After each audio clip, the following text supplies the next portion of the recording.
sorry. What? I'm probably not supposed to comment on it, but that was cool as hell. What? We went like this. We did what? We Batmaned? Yeah. We're bending space and time today. Apparently that happened. Wow. Oh, my God. There's so many. Oh, why is the TV over there? What is going on? Chief, what have you done? It's just like someone got After Effects. Oh, that no. was power. It's a perfect Thanos day. Someone got a... Oh, you're right. It That is. Power of reality, power of space, power of time. Power of soul. Guys, man, I have a new theory. Chief truly does own the Infinity Gauntlet. He may actually have a plastic one back there. It's entirely possible. Though, I don't know that he owns our souls. So maybe he only has 5/6 of the gauntlet. You know, there's probably like 6 people watching the show right now who have no idea what we're talking about. But that's okay. We're going to educate them. That's what we're here for today. That's what the Wednesday Club is for. Producer Liz is off camera going, I don't know. She's shrugging her shoulders. I know She's my mom and dad are pretending watching. she's Not already planning to turn us over for the soul gem. Stones, gems. Stones. Gems. We'll get into it. I prefer gems myself. I do too, but I will argue for the sake of fake arguments. I will argue stones. Finite gauntlet. Chief, you have a finite gauntlet? The finite gauntlet. The finite gauntlet. You know, everyone's got least some favorite I have gauntlet, control I guess. over the board. So, all right, hey everyone, welcome to the Wednesday Club. We're glad that you're here. Today we're covering. I don't think it's daunting, but I also read this in the '90s and have always just kind of had it stuck in my head. I didn't find it daunting. You don't find it daunting? I don't find it daunting. But I don't know. Maybe some people are going to be like, "What in the world?" But it's the Infinity Stones and the Gauntlet and Infinity Gauntlet and Thanos and that whole history. Adam Warlock. The key And here Adam is Warlock and Captain Marvel. Marvel. if you're going, what? Then you are correctly reading these comics. Yeah, Yeah. that's actually a really the real good thing. Like partway through Infinity Gauntlet, when they start gathering all the immortal concepts, and you're just like, I'm sorry, who? Chaos, that is the order, love, appropriate hate. response. That's the appropriate response. Infinity, eternity, the Magus. The Magus. Is it Magus or Magus? Magus. Magus? Magus? He's No one the one who knows. always looked like. He always looked like. I always thought Magus? that he was like a He-Man action figure that I wish I could have owned. Yeah. He had the same build. He looks like a He-Man action figure. All right, guys, what are we talking about today? Today, our episode is titled Death is Bay. Death is bad. Not quite as goth and creepy as it sounds, except exactly as goth and creepy as it sounds. And today we are, in honor of Avengers Infinity War coming out next week, we thought we would tell you, the audience. What? Beep, beep, beep. Oh, you know what? I haven't even told you guys this yet. Nerdist, I almost said Netflix. Nerdist next week is doing another Marvel marathon thing. I think they did the same thing with Star Wars that you did. Oh, they're doing one of those? I think they're doing it for Marvel. And guess who is more than likely going to be able to introduce the Doctor Strange film at the El Capitan Amazing! on Thursday. So I just found that out yesterday. Explain to our audience what not necessarily what the Star Wars thing was, but what the Marvel thing will be in lieu of that Star Wars thing. So so Nerdist and El Capitan. El Capitan is Disney's official Los Angeles theater, beautiful, amazing theater, is doing a movie marathon. I think it's only 11 movies because they're only doing the origin movies. 11 movies. Only 11. So it'll be Iron Man, Thor, Captain America, Hulk, just all the origin movies, none of the sequels. And then when they get to Doctor Strange, I think they start on Wednesday and then it goes through to Thursday. People like wear their pajamas for these and and you just marathon the entire day. But it leads, so it'll go Doctor Strange, then Black Panther, then the first viewing of Infinity War at and if it's anything like Star Wars, there's lots of fun games or like interesting guests in between the movies. It's kind of like a break. Yeah. And like a lot of fun stuff goes on. It was really, we got to do the Star Wars one. What did you introduce? It was Tricia Hirschberger, Erica Ishii, and I introduced episode 1 and 2. Which ended up being a lot of fun and like really like in the middle of the night, like 1 a.m. like with people in their pajamas, curled fetal in the theater. Amazing. And we just Erica'd at them. So like no matter how tired you are, it's just Erica. Hey everybody! Yeah. Hype. Yeah. It's not confirmed, but I just found out yesterday that they short of a couple other things falling through, I should. So no one tell any. Don't. Yeah. So shh, don't sound. It's our secret. But yeah, I'm excited. Like I don't know, I'm excited about it. I couldn't help talking about it. I'm sick. Stop it. That's all right. It's not too bad. But yeah, so that's exciting. Cool. That's our show, everyone. Thanks. So no, in honor of Infinity War coming out next week, we thought we'd tell the audience, if you've never heard of it, where the stones come from, what the cosmic cube is, who Thanos is, where he comes from, his fights with the Avengers and Captain Marvel and Marvel, and why Adam Warlock, who will probably not be in the film, but he's going to be in Guardians 3. He's going to be in Guardians 3 probably. They've set it up pretty well. Why he's the coolest character ever. So Which of these is true? Well, they all say true believers on him, so I'm guessing they all are. That's fair. Where do you start? Who is this Thanos guy? Not this one. see. I'm pretty sure not this one. That's the final battle. Yeah. We'll start with that one. And All then right, it was- so yeah. this is Iron Man number 55, his first appearance. First appearance of Thanos. Also, the only Iron Man title that Starlin ever wrote. If I remember the history correctly. Actually, you know what? Before we get into this, we should do the Daily Wednesday, right? So I think let's do some reader. Yeah, let's just do Daily Wednesday and then get into this. What's the audience think? What's socials think? Oh, you know what?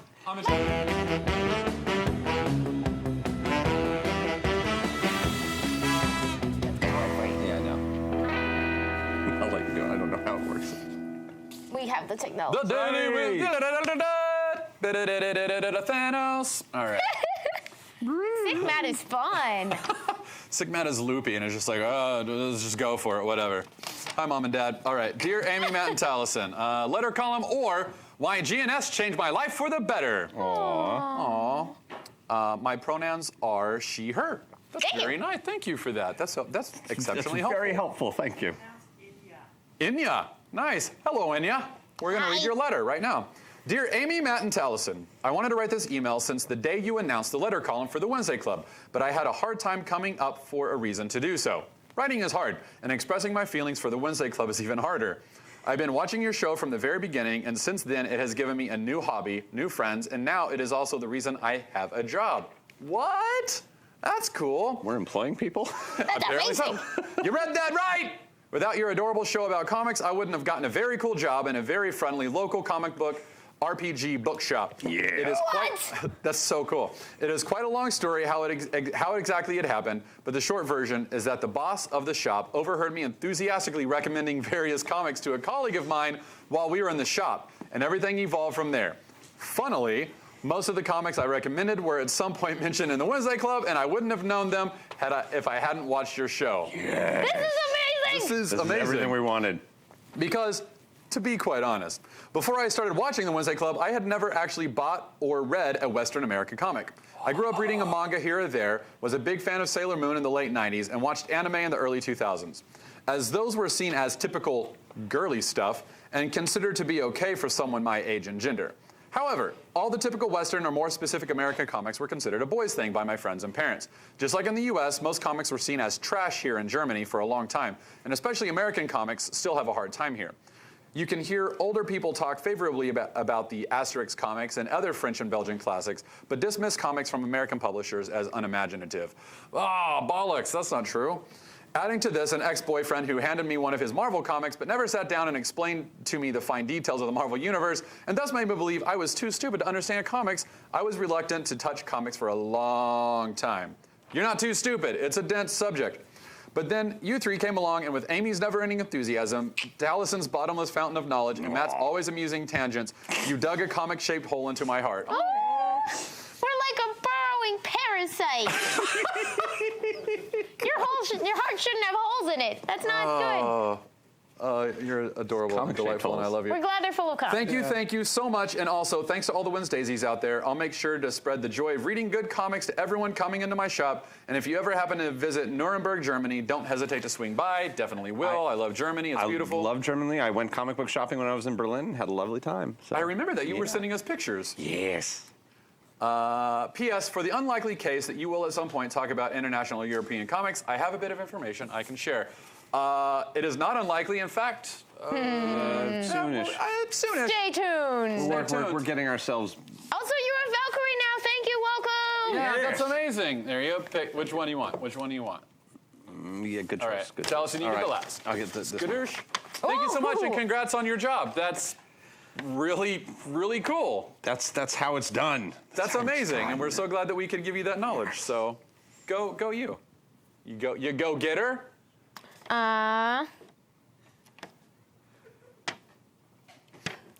So this is an interesting and pretty detailed one. I'd actually love to talk to you guys about It might make a good fit for a topic. It was inspired by our Comics Code episode. So we might have to bring this up and then address it at a later time, depending on how much you guys want to get into it. But this is from Rashini, to be read on air. Hey, wonderful hosts of the Wednesday Club. On the day that you discussed the Comics Code again, there was a section of said code of marriage and sex that said seduction and rape shall never be shown or suggested. And there was something that had been on my mind for quite a while since then, and please don't hesitate to correct me if I'm wrong. I want to understand as much as I can about the code. And Rashini's question, Dark Half Elf, Hey, Dark Half Elf. is actually about precedence in comics. So they say, when Harley Quinn was first introduced into the DCU after being a part of the Batman animated series, as the Joker's girlfriend and sidekick, there's some emojis that got broken in here, but it says, I hate that word for someone as awesome as her. Was she the very advocate to say to the readers of comics that showing abuse within a relationship, even with make-believe characters in comics, can happen to just about anyone, whether you're a man or a woman? Or were there other female comics characters before her that possibly went through the same things that she did? I hope you guys can answer this question for me. I apologize if it seems rather lengthy for you. I just have a habit of being rather detailed with my questions. Wow, that's Always your most faithful and proud Wednesdaysy, Rashini. That's a deep one. It is deep, and to answer it, we'd really have to go into the way that Harley has changed over time, and the way people have added things to her story. She even changed before getting into the before she was even in the comics. She kind of went through a little bit of a metamorphosis. I mean, she had years of development in the animated series before. Yeah, we touching the page. our second episode of Key Question was on Harley, and Marisha wrote pretty much all of that one. But what's interesting is in the show, she never she suffered as much abuse as anybody did from the Joker. Her first appearance was Batman Adventures number 12. Her first appearance in DC continuity was in 1999, I think, with Batman Harley Quinn, that beautiful Paul Dini cover. We're going to have to pull Tara in for like a whole Harley Quinn Yeah, episode. we should do a Harley episode. And we've threatened amongst ourselves to do that in the past. There's so we should keep that letter and shades do that. to this discussion that are like, people have used her story to make interesting commentary. Her original presentation seemed less like it was designed to shine a spotlight on abuse and more as just sort of a sad tale of human behavior told in isolation, especially Mad Love. It's just that over time, people have gone back to say, well, like, if you took this seriously, here's what it would be, and here's why that's a big deal.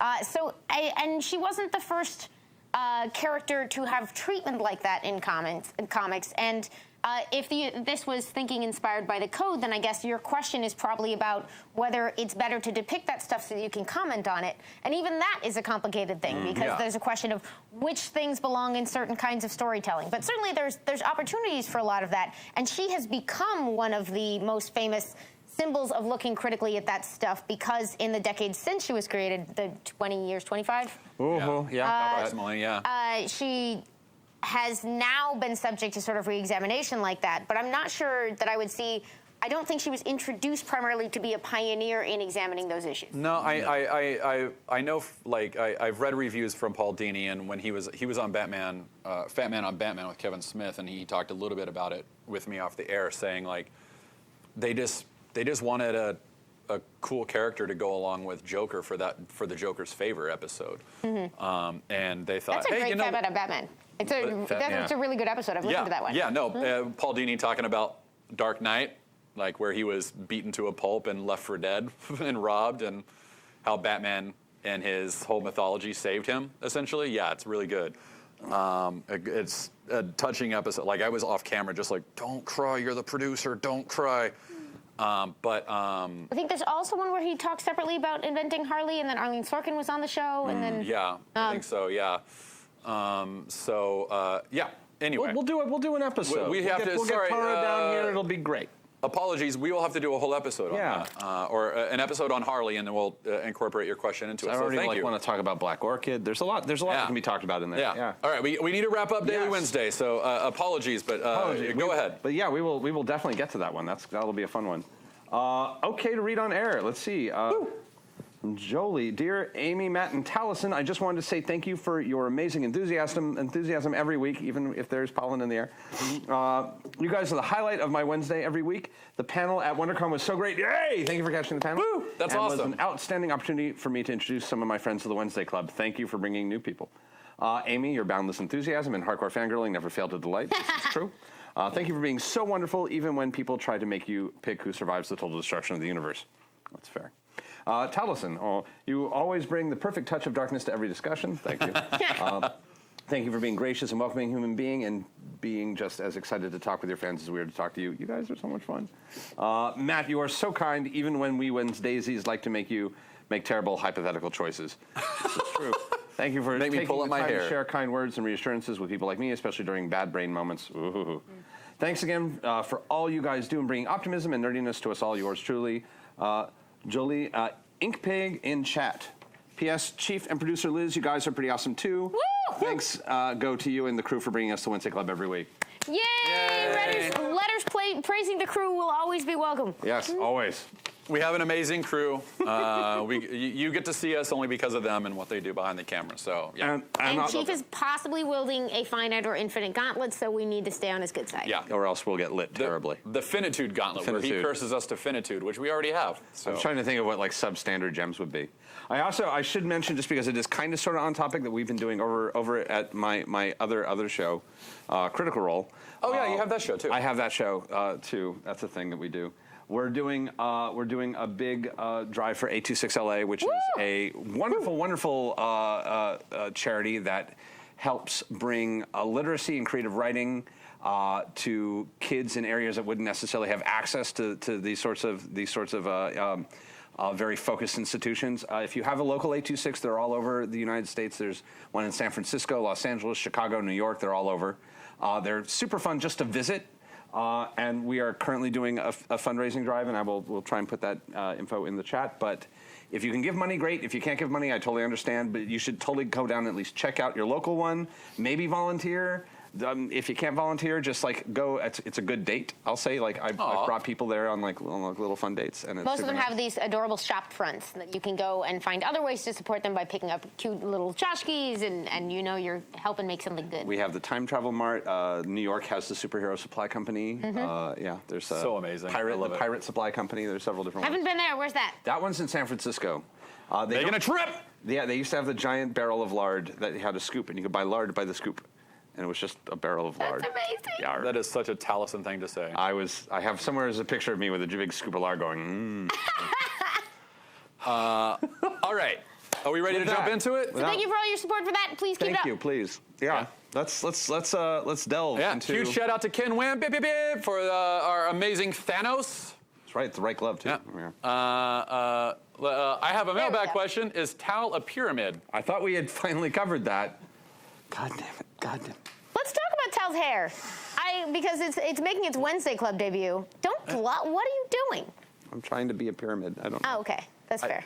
I think you're already a pyramid. I wonder what geometric shape our wielder of the finite gauntlet believes the rest of us are. Rhombus.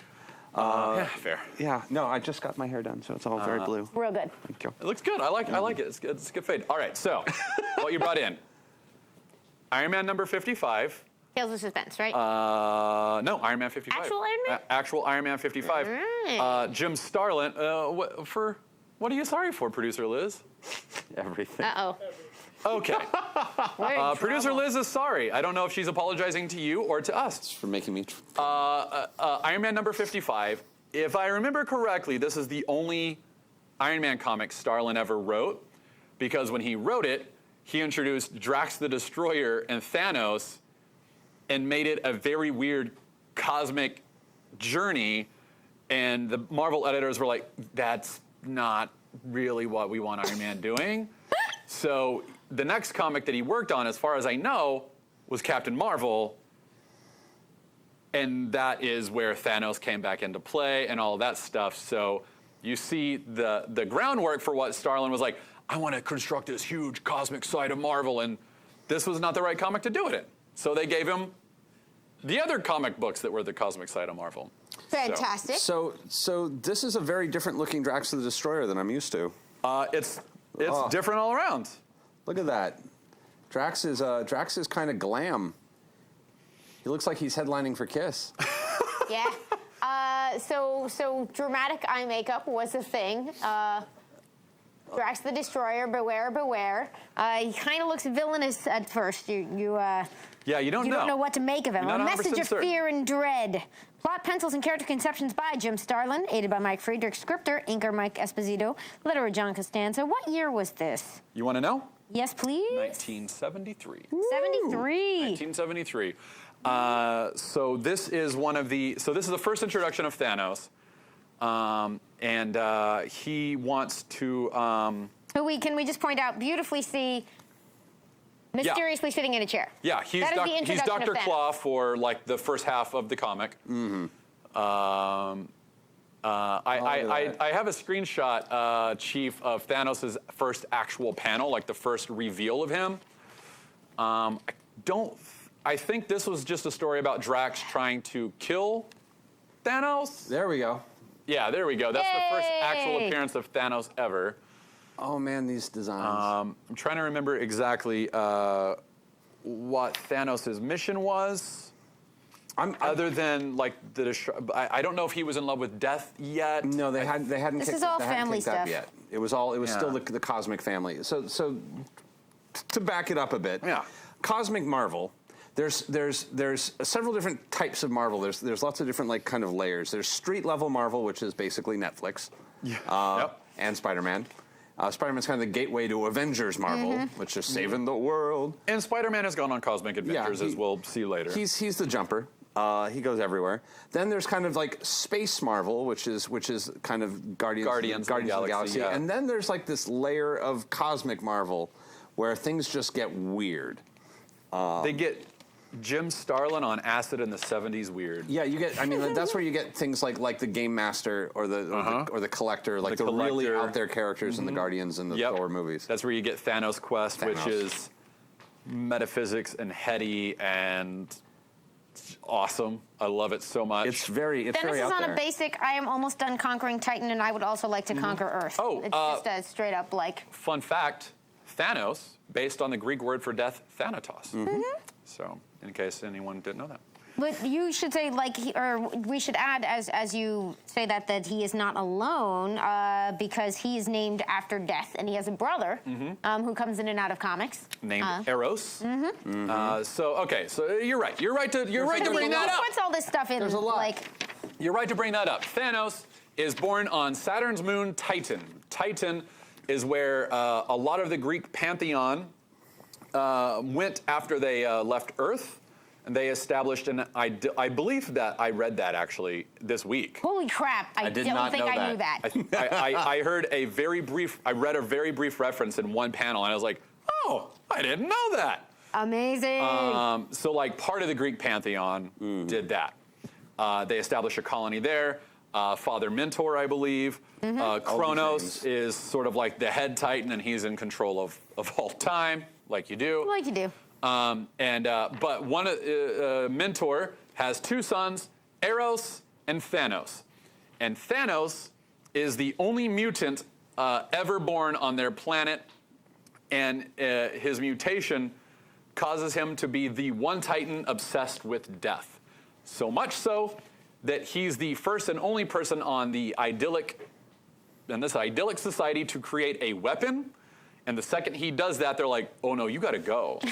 And they exile him completely from their society. And that's not good enough for him. So on the ship that they send him off on, he immediately retaliates and launches rockets back at the city where he was raised and decimates it. And he's like, all right, screw you guys. Like, nah, you're gonna exile me? I'm gonna kill you. How about that? Oh dear. And that is where Thanos' story starts. And I think you get all of that in that very first appearance. Yeah, I'm not sure you get the mutant thing. I think that may have been added He's later? referred to that later, like they've... Yeah, but it's the same, like, he tries to usurp the power, creating weapons on this world that had none, and for this crime he was exiled, and it ends up, he wrecks the landscape, and Kronos kind of produces Drax out of the ground, and that gets different later. But, that gets very different later. Drax is a deep well of strange beginnings and endings. Drax is... I actually don't know who Drax is in the current Marvel run, because they've completely changed him. I know who he is when he was created. I can tell you who he is in the current Marvel run if you like. I would love that. Is he no longer Art Douglas? He is. It's complicated. So, okay. So, should I give the original background before you give me this new one? Oh yeah, please. Okay, so who's this guy? Drax, the destroyer of what? Of Thanos. Of Thanos. All right, but why is he the destroyer of Thanos? We'll get into that right now. How about an answer, Wins Daisies? Man, I'm loopy. Claritin, I guess, does it. Not an eternal attack. I'm fine. I'm fine. I got a lot of medication in me. Drax, you don't get this story until later. I actually don't remember exactly where you get. I'm curious when they added these various layers. Yeah. I think. Oh, you know what? I know exactly where they are. They are in Captain Marvel 28 through 33. That's where you get the first. This is Marvel in his solo title, where Jim Starlin does a lot of the best of his cosmic work. Yes, that's where he starts really laying the groundwork for all of it too. And Chief, I think I have an origin panel for Drax, where you see him in his human form. That's right, Drax was a human. Yep. And when Thanos first came to Earth, Drax, a.k.a. Arthur Douglas, who I think he was in real estate and had a Dum Dum Dugan mustache. So this is, I think, maybe later on his origin. Oh, here we go, yeah. At the very bottom here, your wife Yvette, your daughter Heather, and yourself, real estate agent Art Douglas. Oh, so Art Douglas. This is, and daughter Heather. And so take a look at daughter Heather, because we're going to get to her in a second. And the dude behind the steering wheel, he becomes Drax. Yep. Arthur Douglas. Yeah? The most terrifying name. Thanos should be trembling. Art Douglas. Art Douglas the Destroyer. Douglas. Didn't have the same ring. Douglas the Destroyer. This is after, when we meet him, he's pulled out of the ground by Kronos, created as a monster with a single-minded mission of vengeance against Thanos, who's made war on their planet. But then later, it's like, here's the real deal. Here's the real deal, yeah. So when we first meet him in Iron Man 55, he's pulled from the ground of Titan, which is it all does happen. But Thanos, when he comes to Earth, is so silly. He's trying to remain hidden and hopes to remain hidden. But Arthur Douglas, on his way back from a real estate convention in Las Vegas, sees the spaceship. And Thanos is like, wait a minute. I can't have any human witnesses to me being here. So he swoops down, makes the car crash, and kills the entire Douglas family. Okay, so side note, this is ridiculous, and his name is funny, but the idea that a person dedicated to pointless cruelty can inflict the kind of casual incidental damage which then comes back to haunt them for decades is beautiful and poetic. Very poetic. And I'll also say, like, of anything we've ever thought of Thanos, the fact that he really only managed to kill one person in that car doesn't speak well to his chances in general. Yeah, that's actually a really good point. Thanos is getting in Thanos' way right from the start. Only really manages to actually take care of one person in that car. Yeah, because the only person he actually kills is the wife Yvette. Yeah. Bring Yvette back. Marvel, get on it. Get on it. Come on. Arthur Douglas does die, but Mentor and Kronos capture his soul as it leaves his body, pulls it to Titan, puts it into the dirt of Titan, and creates Drax the Destroyer, and gives him the single-minded purpose of destroying the person who killed him, but they don't give him those memories yet. Thanos later gives him those memories after he achieves godhood, I believe, with the Cosmic Cube, like you do. So the other person who survives the car, Heather Douglas. Heather Douglas. Do you want to take this one, Taliesin? Oh, man, this is deep. I'm trying to even think where to start with Heather Douglas. Do we start at the Avengers? Do we start, like... Take it where you no, want man, to, man. No, please help with this one. Heather Douglas becomes Moondragon. Yay! Do we have a picture of Moondragon? That unfortunate costume. Yeah, Gotta be in here it's not somewhere. the best Great haircut, bad costume. Yeah, I actually don't know if I have... I didn't label anything Moondragon, so poor Chief's going to have to dig. People have to... I have a, But, so Moondragon is bald, has a very low-cut dress, is one of the straps. most... She becomes... once more, the people of Titan take Heather Douglas from Earth. There we go. There she is. Wow, well done, Chief. I don't know. I actually don't know how you found that, because We made her found and brought to Titan to become a woman and to be called Moondragon. In Daredevil 105. Apparently in Daredevil 105, which I actually haven't Why read. did that happen in Daredevil? Why did Thanos happen in Iron Man? Because Iron Man's a good book and throw your Because- crazy shit at the wall in the successful ones, and then maybe people will follow you to your weird shit. early 70s comics is my. I gotta say, I also, it's very interesting having been a child of the 80s, seeing how many of these character designs from the 1970s and 80s would have made great classic He-Man action figures. They've got the big belts, the giant and like belt. the weird V-cut shoulders, and like the giant bodies, the giant and, arms. I'm like, that's a He-Man action. And figure. by the way, I want to put this into a little bit of context. This is coming out 1973.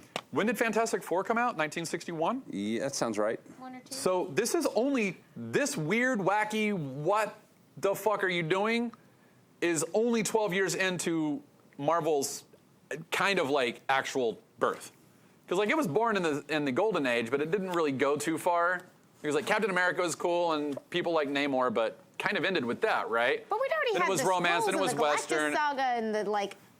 The FF went weird immediately. Oh no, Fantastic Four went weird super fast, but like I just like look at it in the context of like that. I was just like, oh my god, this happened inside of 12 years. That's kind of awesome that they were already that far off the rails.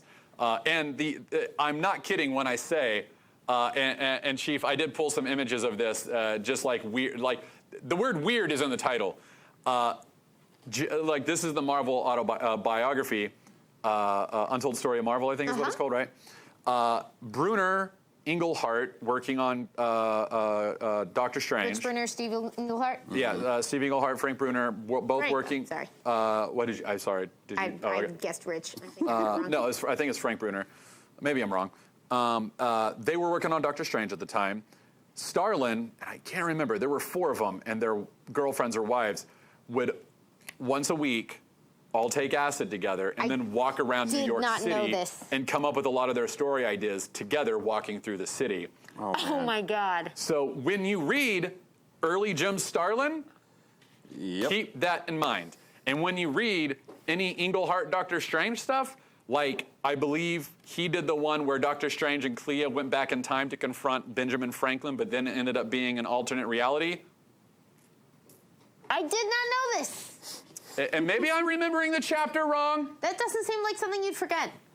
But I think I'm remembering it correctly. It's been a couple of years. Famously, everybody always assumed Ditko was on a bunch of drugs when he was doing Doctor Strange, and he was not. Oh man, he's the most straight edge comic book creator ever. Like he didn't even drink. His comics just made people interested in mind-altering substances. Yeah.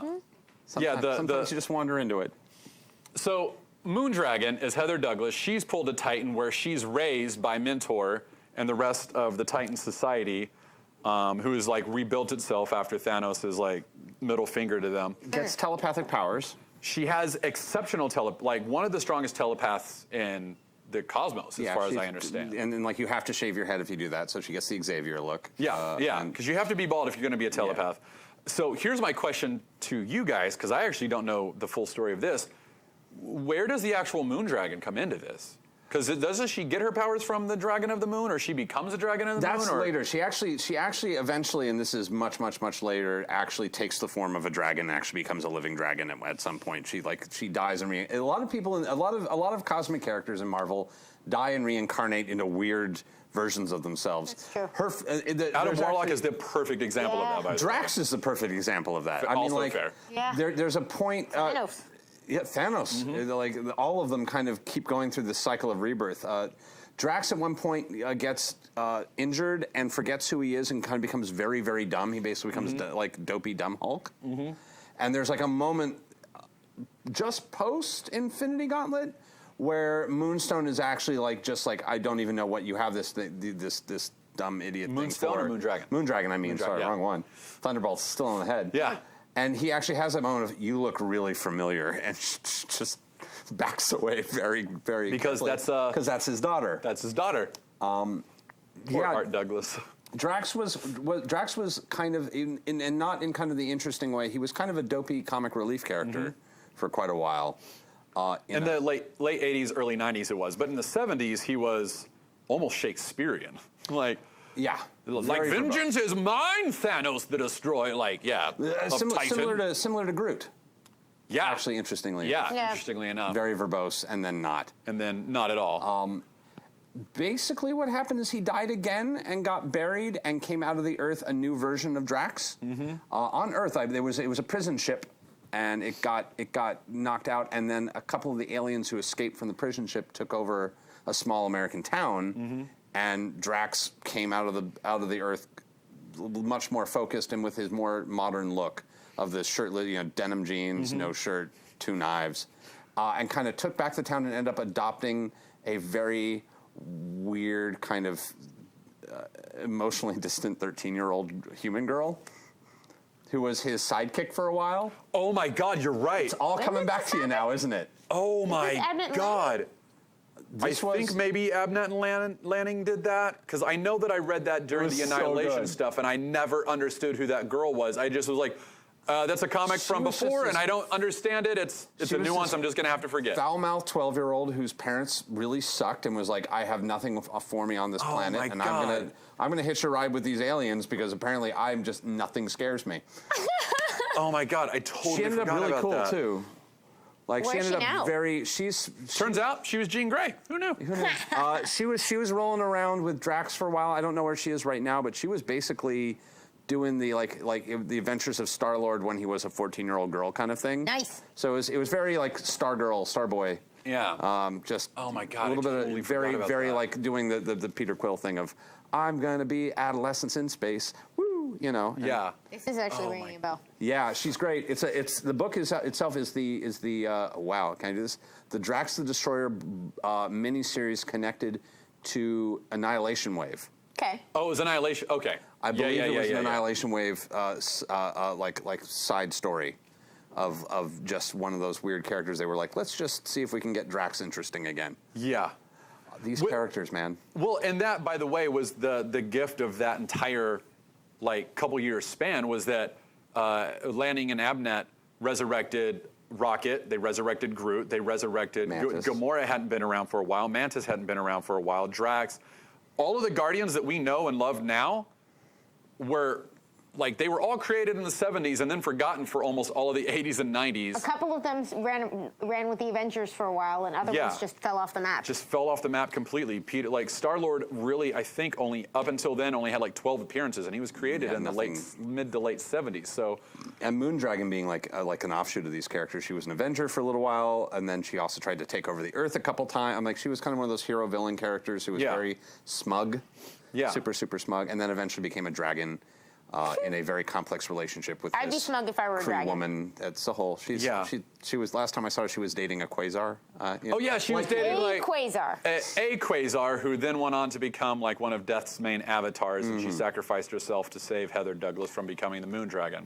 Except I think she did become the. It's so much. Yeah, it's a lot. So Marvel Cosmic. Comics. Marvel Comics. Yeah, Marvel So Cosmic. let's It reel makes sense, let's but reel only back if- into Thanos. Yeah, So all it right. starts with establishing the Titans on Yes. the moon Titan of Saturn. But I and- want to go back one issue further 'Kay.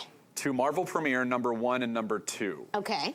because that's where we get Adam Warlock. Who is Adam Warlock? All right. Well, for the full answer to that, Adam Warlock was actually initially created by a genetic. What's the word? They were called the Enclave, and they were genetic super scientists on Earth. Little science cult. Little science cults like AIM, but AIM their offshoot, own thing. like homegrown AIM. Yeah. And they wanted to genetically create the perfect human, and then use that genetically perfect human to destroy the Earth and take it over and be the rulers. If we of gave Earth. you a million years, you could never guess what that guy's name was. But I will say, I love it. I will say this was, in fact, just to be remembered, this was also the plot of the Rocky Horror Picture Show.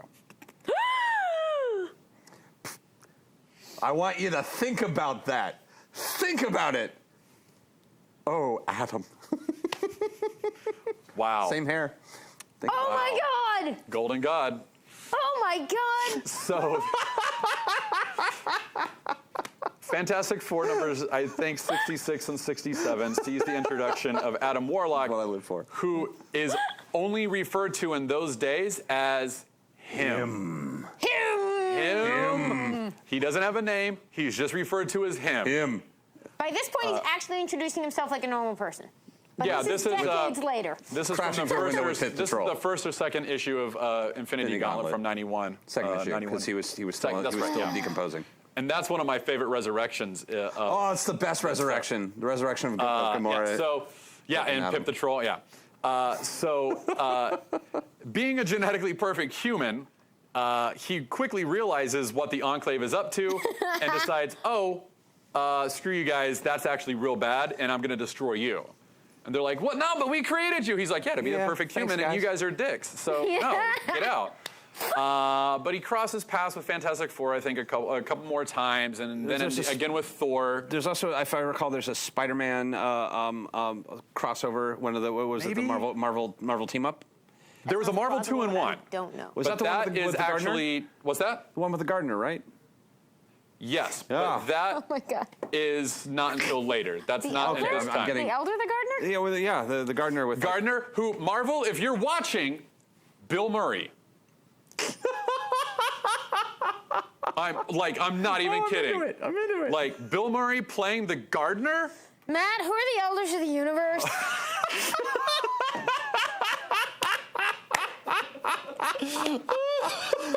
You can't just say he's the gardener. He's the gardener. Well, he said the gardener. In the context of the guy known as him. Also like, played thank God there are pictures to be played in comics, by Bill Murray. Right? Like, all right, Elders of the Universe in a second. First of all, Adam Warlock. Yeah, still on him. At one point, he fights Thor. I can't remember exactly which issue, but Thor almost is like on the verge of beating him, and Adam Warlock is like, all right, I gotta peace out because you're gonna murder me. So a cocoon forms around him, and he launches into space. In a green cocoon. In a cocoon. He's like, BRB, going to space, bye. Yeah, takes off. So then, later he hurtles back to Earth in Marvel Premiere #1. But wait, it's not actually Earth. It's Counter Earth, created by the High Evolutionary.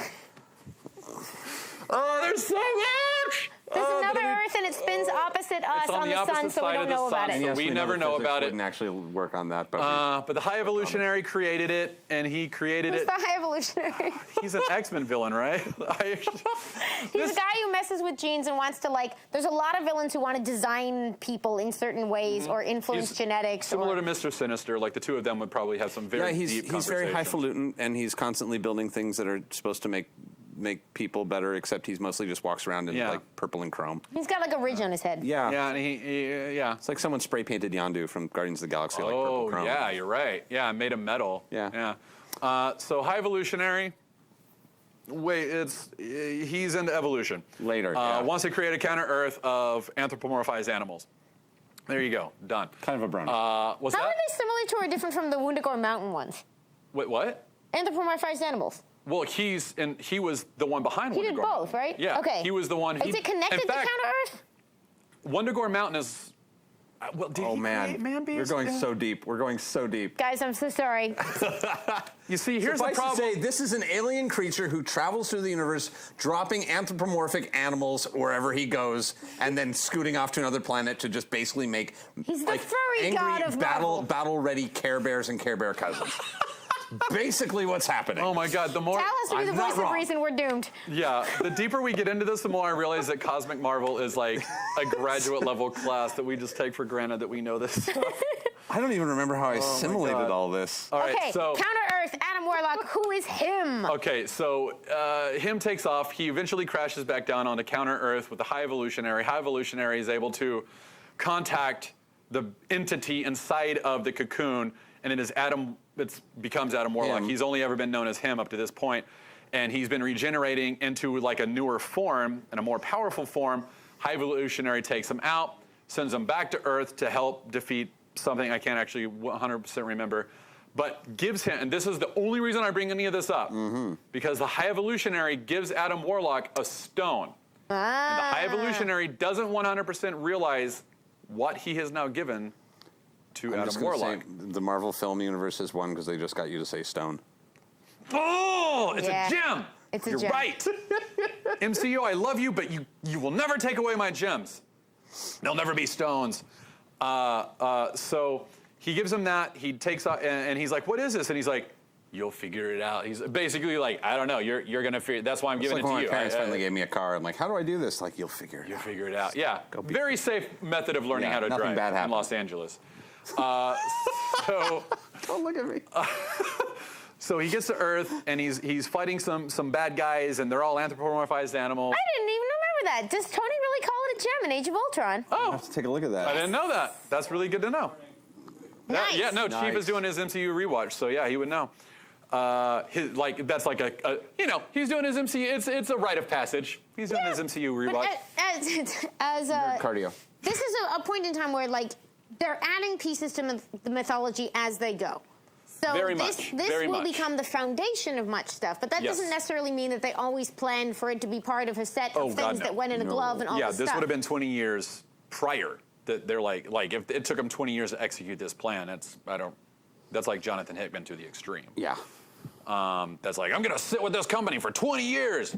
No, you're not. Do Hickman. That's gonna be fun. Well, oh man, I love John. Okay, so Yeah. he figures out that the beam, the stone shoots, the gem shoots lasers out of his head, and that's right.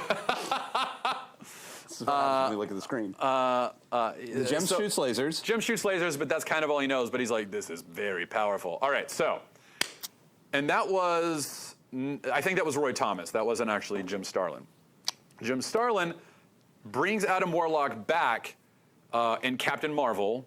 Yep. One of the top runs I need to read because it's such an important piece of this stuff. It's a hugely important Adam Warlock piece. was a big deal when I was growing up too. Like this character became really like he was the Marvel I painted my Cosmic Lion-O Knights. action figure to look like Adam Warlock because I needed an Adam Warlock costume. Really? I love you. I did. I had an Adam Warlock costume I used to wear. Like I was like really into Adam Warlock. What? Yeah. Adam Warlock was the I love best. you. Pixar didn't happen. I will find a shoebox that has I will find like the actual negative photograph, there's a photograph somewhere of this, somewhere. All right, so Captain Marvel number 28 through 33. That's the key one. Maybe you've seen the comic book cover. I think it's number 33 of Thanos choking Captain Marvel, holding him up. That's the finale to this. Well, actually, not the finale. Or is it? Anyway. There's so much. Yeah, now I'm what? Oh, okay. It's all good. Jim Starlin was writing and drawing Captain Marvel and doing all these mind-expanding, wonderful sort of this is the point in time where he starts giving him a cosmic awareness and changing his role and adding all these pieces of the Marvel universe. He gets that cosmic awareness from Epoch or Air? Is it? I think it's Epoch. The weird one that also gives the quantum bands to Quasar later That on. sounds I think accurate. it's Epoch, right? Or Eon? I think it's Epoch. The weird-looking green thing, and it's got the giant face and then a giant Epic eyeball. By the time we're in Infinity Gauntlet, but there's also mention of Eon. But Epic is like the planet-looking moss guy. Yeah. He looks like the little moss friend with the face. Yes. All right. So he gives him cosmic awareness, and he gives him cosmic awareness because Epoch knows that he is going to have to fight Thanos. So Thanos comes to Earth looking for something called the Cosmic Cube. What's Now, a cosmic cube? Cosmic Cube, I actually am not 100% certain of the full origin of it. I only know that according to 1973's Captain Marvel, it is, if you touch it, it's basically Aladdin's lamp. It's a genie. It grants whatever you wish it to do. It sort of changes reality in accordance with your will. They've poked at it, especially because it was used a lot in the most recent interesting runs of Captain America. There's a cosmic. It's not the cosmic cube. It's a cosmic cube because there's several of them. To us, it's There the are cosmic several cube. now. There was only the one Cosmic Cube back then. That's right.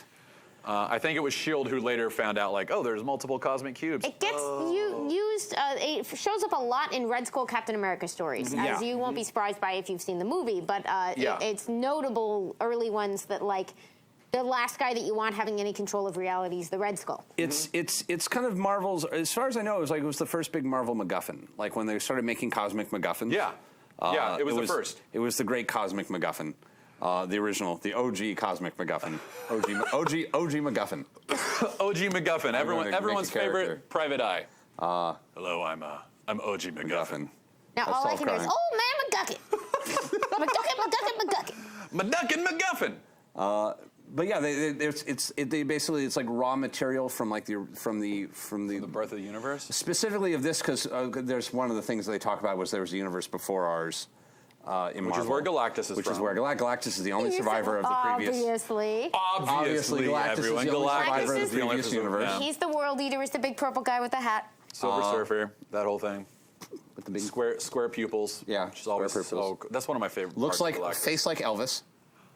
Really? Yes, was it based on confirmed. Elvis? No, it was confirmed in What If Galactus Lost His Powers, that when he landed on Earth, everyone thought he was Elvis, and he became a famous. Everyone assumed he was Elvis, and actually took over Elvis's life as like Elvis Reborn.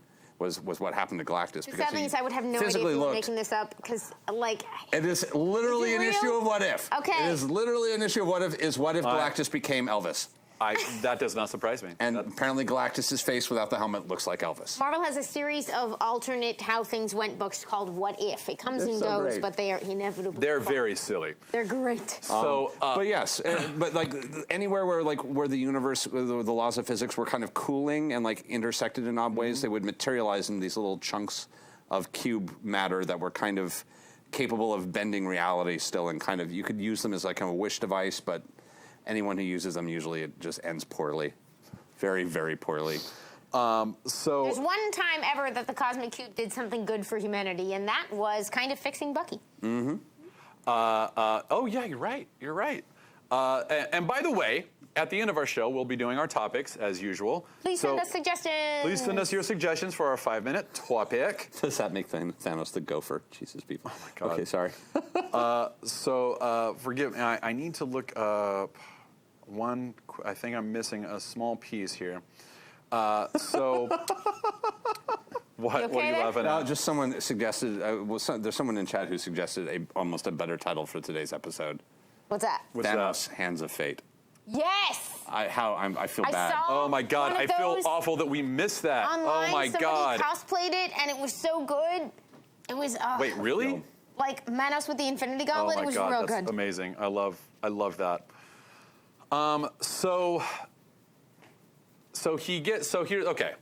So in the Captain Marvel run, Thanos is going after the Cosmic Cube. He actually gets the Cosmic Cube and actually attains godhood.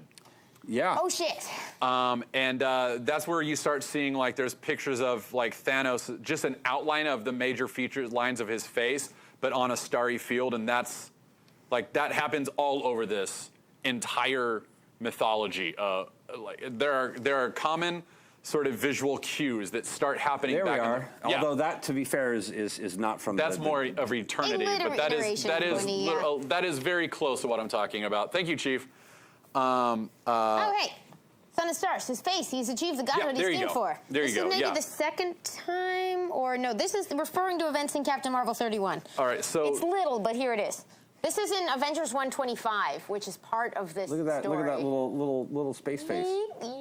yeah, it's just a little space face, but that happens all the way through to Infinity Gauntlet and beyond. he keeps getting ultimate power. vicious trope. Infinity Gauntlet and beyond. Beyond. Wow. That would be another one. We're full of them, yeah. Infinity Gauntlet and beyond. God. So now we're coming up with all the good titles. This was what? Still, Death is Bay is amazing. 70s? So this is actually Avengers 127 or 125. I'm holding 125, but it's part of the same story. It's part of the same story. The agonizing answers to this cliffhanger are in Captain Marvel 33, now on sale. Grab it quick. Boom. Yeah. And this is the greatest thing, in my opinion, that Captain Marvel ever does. Is beat Thanos? Is beat Thanos. Yeah. It's such a great beatdown. So here's what's important about Captain Marvel and Adam Warlock. They are essentially, during this entire run for like the first 15 years of Thanos, the only two people he's actually moderately afraid of is Captain Marvel and Adam Warlock, because they are the only ones who have kind of the awareness of how to beat him or how to get under his skin and into his head. He's afraid of Drax, but he beats Drax all the time. Drax is just relentless and keeps coming back. So he's like, I killed you. He's like, well, you actually can't, because I'm not really even living. I'm kind of like just animated matter with just a soul curse inside that of it. has been put upon you. Good luck stopping vengeance. Yeah, like you might put me down for a year or two, but I'll be back. Like you're not going to kill me. But Warlock and Captain Marvel actually do have the knowledge of how to stop him and are smart enough to figure it out. Thanos doesn't respect power. He respects intellect. He even says that in Thanos Quest when he beats the pulp out of the champion and gets the Power Stone. Matt. I know. I'm sorry. I'm very excited about this topic. This is some of my favorite Marvel stuff. Is all of this. Which is unfortunate. Where do we want to go next? My We've talked about Adam Warlock and how important he is. So he achieves godhood in here. Thanos does. Avengers is that's the one Avengers crossover. It's all Captain Marvel except for this one Avengers crossover where Thanos sends his entire armada to Earth to defeat it, and then the Avengers. One of my favorite panels in this is the Avengers one spaceship. That's not even theirs. I think it belongs to Mantis or something like that, or Moondragon. They have one ship versus 1,000, and they're just like, well, we got to defend the Earth. We're their mightiest heroes. Let's do it, guys. like Iron Man and Thor jump out and start flying through ships and everything. It's one of the more epic, I think, issues of God, Avengers. look at that double page right there. Here they come. Yep. One ship versus 1,000. Like, look at that. That's so. Like, this is like some of my favorite comic book stuff. It's so over the top and so just Swing for the insane fences. and ridiculous. And it's a swing for the fences. It's exactly the best way to put it. It's just imagination, unfettered. It's like, yeah, what if someone could control all of reality and time? Yeah, let's do it. Fine. Let's figure that out. I'm on acid. Let's go. How would you stop them? What's that? How would you stop them?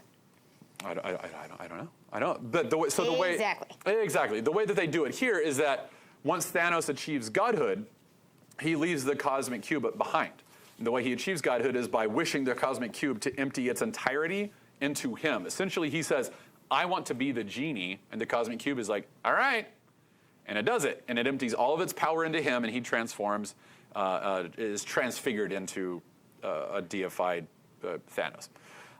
Captain Marvel later on realizes, oh, gods need worshipers, and Thanos hasn't established himself as a god yet, except that he has the powers of a god, but he can't sustain that godhood without worshipers.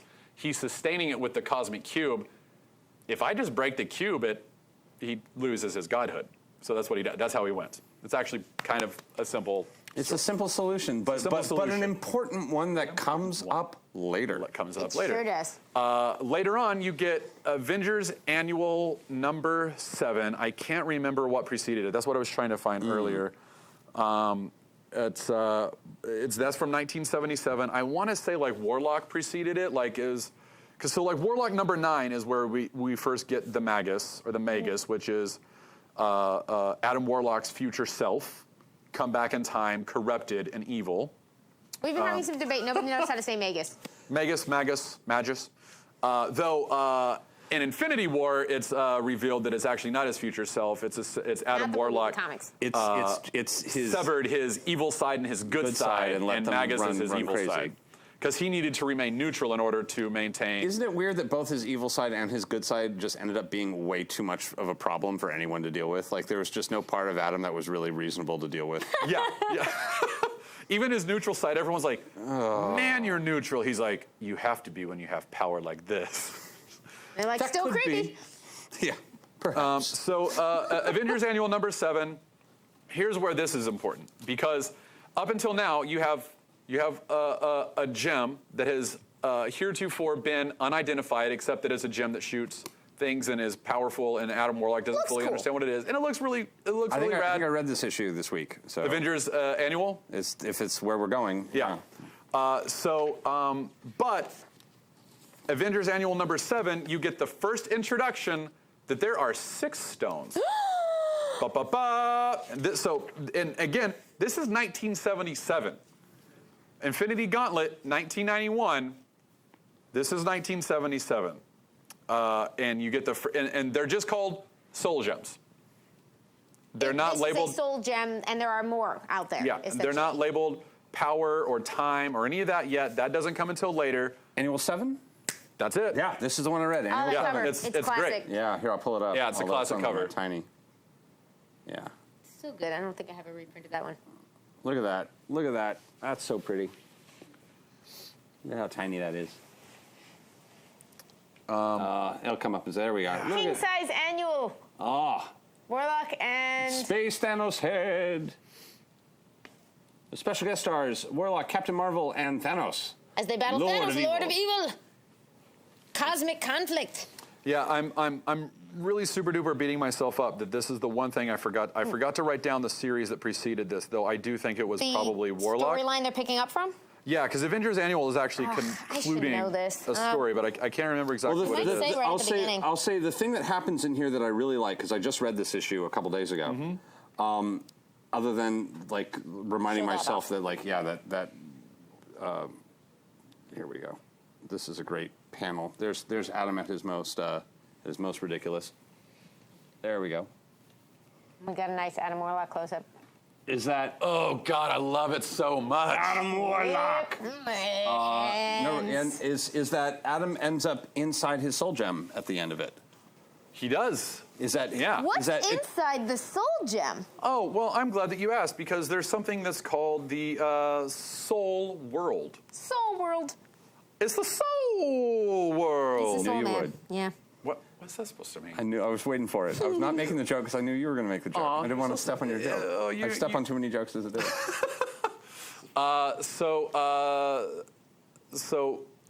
Man. So there's a thing. So they so find out much. there's a well in this issue they find out that there's a larger notion of reality about these gems. They find out that that sometimes when these gems seem to kill people, they're not actually killing people. They're just the soul gem is actually bringing people inside to live in this garden of paradise where everyone is happy and content. And it's just this. It's very like Arcadian. I suppose would be the word for it. This beautiful lush garden that everyone. And like actually the last, they start talking about the other gems at this point. We could read the little bit here. Let's read a little The bit scroll told of 6 beautiful and deadly gems, whose origins were only vaguely and fearfully hinted at. Individually, each gem possessed powers awesome. Together, they could accomplish even that which Thanos desired. The Titan was determined that the 6 soul gems, they are already different colors, but they're still called soul gems, would be his. And then it goes into how he got each of them this time around. The first he stole from an awesome being known as the Stranger. The second he freed from a prison satellite of an alien civilization, etc., etc. I think you found one of them on Earth's moon or something like that. Recently abandoned by a man known only as Bill the Murray. Gardener. The 6th, my own gem, he feared to pursue, for it has the power to steal souls, a prize even Thanos dare not sacrifice. So instead, he chose to pose as an ally against my enemy, the Magus. Blah, blah, blah. And Warlock number 9 from, I wrote it down here, hold on. This is from 1975. This is where you start building into the story that comes out in Avengers Annual number 7, I believe. Warlock number 9 sees him fighting against the Magus. Magus actually wins. Gamora has just met Adam Warlock, and they become longtime friends, and I think maybe they're romantically involved at some point. I can't remember, or maybe they're just like super close. I think that I think they're just broing around. Yeah, but he gets defeated, and the entire time Gamora has been speaking with a mysterious benefactor, and they don't know who it is. It's Thanos. It's Thanos. Can't trust those children of Thanos, man. No, you cannot. So he comes and helps Adam Warlock, and he helps Adam Warlock out for a while, and they're actually allies for a while, until he reveals himself to have only been after him to get the soul gem. And then in Avengers Annual number 7, he's actually starting to collect all of the soul gems, and the Avengers have to stop him, and they do, but they don't stop him until the Marvel 2-in-1. Because at the end of Avengers Annual number 7, the Avengers are all defeated, and Thanos wins at the end of that book, and it says, "To be continued." In the meantime, Marvel Gamora 2-in-1. has turned on him and gotten sucked into the Soul Stone to prevent her from dying, like you do. Like you do. So she got sucked into the soul gem, and she's. Also, I'm just going to put this out there: her old outfit sucks. Oh, it does. Yeah. Yeah, That's a great cover. it's very Conan. It's a very Conan vibe. Yeah, it really is. It is a lot of. Yeah, go ahead and fishnet. show that There off. we are. It's mostly fishnet. There we go. Yeah. You can see a little moon dragon head over in the corner with the Avengers, Yeah. right between Thor and Hank McCoy. Yeah, right next to Captain America. And you can see, You can see Warlock inside of the the Soul Stone. So here's what happens. Thanos at the end of that defeats all of the Avengers, puts them into captivity for his own museum, beats Captain Marvel, and kills Warlock. And Warlock ends up being sucked into the soul gem, where he's trapped in Soul World. And he's trapped in Soul World, but he's happy in Soul World because Pip the Troll and Gamora are in there, and all of the enemies that he's ever defeated with the soul gem before he realized what was going on are all in there. But because the soul world is, you're all one person. You all live peacefully. You're all in love with each other, like loving of each other, not like sexual, but I love you. I love you too. It's a loving kindness, a sort of agape sort of love. Oh yeah, go ahead and show that. That's fine. There's a tombstone. I will read it to you. Here lies Adam Warlock, God-slayer, savior of two worlds and tormented soul. May he now be at peace. 1967 to 1977. Oh, he was 10. That's so sad. And that's at the end of Marvel 2-in-1, right? Yeah, and it's actually, and then they cut later, and I'm going to read this just because it's so fascinating. I really love the way this issue ends. Is they're in the garden, they're in the Soul Garden with it's Pip and Gamora and Adam now dead in the Soul Garden, and it says, so Thanos has at last paid for his crimes. What about us? Well, it looks like we'll just have to get used to living here in paradise without any strife, problems, or pain. Together, I think we'll manage. So do I. It's all happy, and then. But what of Thanos, Master Order? There's a character named Master Order. Well, yeah. And Lord Chaos. And Thanos has been turned to stone at this point for reasons. Yeah. He, Lord Chaos, is destined to spend infinity trapped within the petrified form of his own corruption, lamenting the waste he has made of his days, and weeping for a love unfulfilled. I actually have this. I think I labeled it "Death is Thanos, Death is Bay." Chief, I think it's that same panel. If you want to show it off. Is this the story where he first has his, because in the Avengers Annual they talk about like this is where he's gonna, what's this love gift he wants to make to Death? Is this where that comes in? I think so. I think this is where it really starts to manifest. This isn't well, yeah, this is where he's actually talking about. I met and fell in love with the personification of death. For a timeless time, I served her, and she aided me in my schemes. Then, while attempting a universal power play with the aid of the cosmic cube, I discovered the bitter taste of defeat.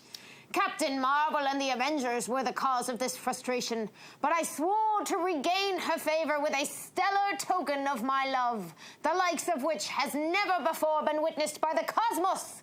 That is why your solar system must die.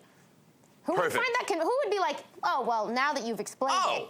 No, you're right. Kill me. Oh my God. You're in love with death. She needs it. CVS chocolates would have probably done okay, but fine. But no. Take all of our lives, destroy our solar system. So this is fun because I didn't realize until this week that I had read the beginning of Infinity Gauntlet a bunch of times, but never actually read the rest of it. And boy, is it the story of how not to win love and influence people. Man, no, like there's it is. Well, this is why Thanos is one of my favorite characters, is because his actual defeat. That edition is so much groovier than mine. This edition has the glitter font, and I'm very. I'm jealous of that version. Distinctive downgrade. My disco this Infinity. is very attractive and beautiful, but like, come on. Is that really what ends up happening? Is Adam just literally ends up walking up to Thanos and just being like, "You're a shit person. No one likes you. This is why you keep failing. Is because you're deeply insecure. You don't like yourself, and this is why nothing ever goes for you. You're just trying to You're just being awful to this girl you claim you like. You just keep trying to get stuff you don't really want. Get your shit together, son. Get your shit together, man. There's he literally yells him down, and it just ends up with Thanos going, He literally says, even gods can, fine. Fine, you're right. No, and I wish it called him even more on the behavior to Death, because it is hilarious. But he certainly does say have you noticed you're always leaving around the keys to your own destruction? Ever wondered why that is? And the minute he stops this shit, he actually he becomes a functioning cosmic deity. Yeah. It's the moment he there's Happy Thanos been well, but before we've got a lot of story to cover before we get to that. How did he end up in stone? Is that part of our story today? Should we just say by the end of that story he gets turned into stone? Oh God, how does he end up? I think he gets so what happens is that at the end of Avengers Annual number 7, then Adam Warlock dies. The Marvel 2-in-1 is Thing and Spider-Man are called forth by Lord Order and Master Chaos, or is it the other way? Is it Master Chaos and Lord Order? Chaos, I think. Right. Order and Chaos, who are two universal constants. Yeah. The concepts. The conceptuals. They actually reside over Order and Chaos. They're sometimes referred to as the sort of lords of dichotomies. There's also that's where the in-betweener comes from. Yeah, what's that? There's a love and a hate as well. There's a love and a hate. Yeah. But Order and Chaos also gave birth to a being called the In-Betweener, which we'll get to later. When it's comics and you're doing things in a visual format, it is very easy to answer the question of how to describe this concept by saying, what if it had a face? Yeah. And it's a really interesting thing because I think it's one way when you want to deal with ideas and eternal constants and things, if you were doing prose, it would not be necessary. You would just describe their effects and their actions. But in comics, you tend to find that people will be like, just design it like a body. It could be bigger, smaller, immaterial, or changing from panel to panel. There we go. Yeah. Lord Order and Master Chaos. Can you guess which one is which? You almost always want to find some visual way to represent the concept, and so you end up with this cast of characters who are talking and moving around and doing things. Like Eternity. Or the Living Tribunal. Or the Living Tribunal. Guys. I'm sorry. So there's a lot of cosmic beings. I had to. Well, and we'll get to all of it in a couple minutes. That's They're the all problem. relevant. They, Spider-Man and, I can't remember exactly, I think, oh, yeah, okay, sorry. I'm getting ahead of myself. Two in one, so. Drugs. And by drugs, I mean Claritin and Dayquil. Can you mix those? Anyway. So I think chat's getting worried. Yeah, probably so. At the end of Avengers Annual number 7, Warlock is dead. The Avengers are all captured. Captain Marvel's been dispatched, and he's also captured. Then that's at the end of Avengers Annual. Marvel 2-in-1. You see Spider-Man called forth by Order and Chaos, awakened in a dream by Moondragon, who has also been told by Order and Chaos to do so. He goes to Thing to get a ship. They go to Thanos' ship on the other side of the sun, because that's where everything happens. And Spider-Man he knocks the Soul Stone out, or the Soul Gem out of Thanos' hands, and that ends up somehow freeing Warlock. And Warlock is resurrected. And he's even more powerful, and he's the one who turns Thanos into stone. And that's, again, like there's a lot of visual consistency that happens in these comics, like the weird outline. Another one that you see a few times more, even in Hickman's run, like on Infinity and stuff like that, is Thanos like, no, stop! And that's where he had the tear at the end, because he's stuck in a living death, or a death living. Yikes.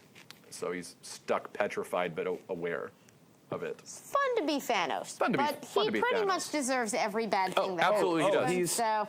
Yeah, no, he is. He's the living personification of someone who's just constantly trying to find a reason not to hate himself. Yeah, so it's just terrible. Fast forward to 1988, you get Silver Surfer. Oh man, I think it's being written by Englehart, but I'm probably wrong. I don't think Starlin was writing it. And this is where the Elders of the Universe become a big thing. So you were asking about the Elders of the Universe. Who are the Elders? Let's wrap around to that, Amy, shall we? Who are the Elders of the Universe? The Elders of the Universe. And have we, the MCU audience, met any of them? You absolutely have, My Amy. goodness. Great question. Wow. The very first Elder of the Universe that you ever met, Wednesdaisies, was the Collector, as played by Benicio del Toro in 2014's runaway hit, Guardians of the Galaxy. The Collector is one of the primary Elders of the Universe. You see him appear in Avengers. I think his first appearance was in Avengers. It's one of those classic comic. immortals get kind of crazy sort of groups of people. Yeah. And the Elders of the Universe are typically referred to as the oldest beings in the universe, who are typically very much like Doctor Who. Doctor Who would be considered an Elder of the Universe in a lot of ways.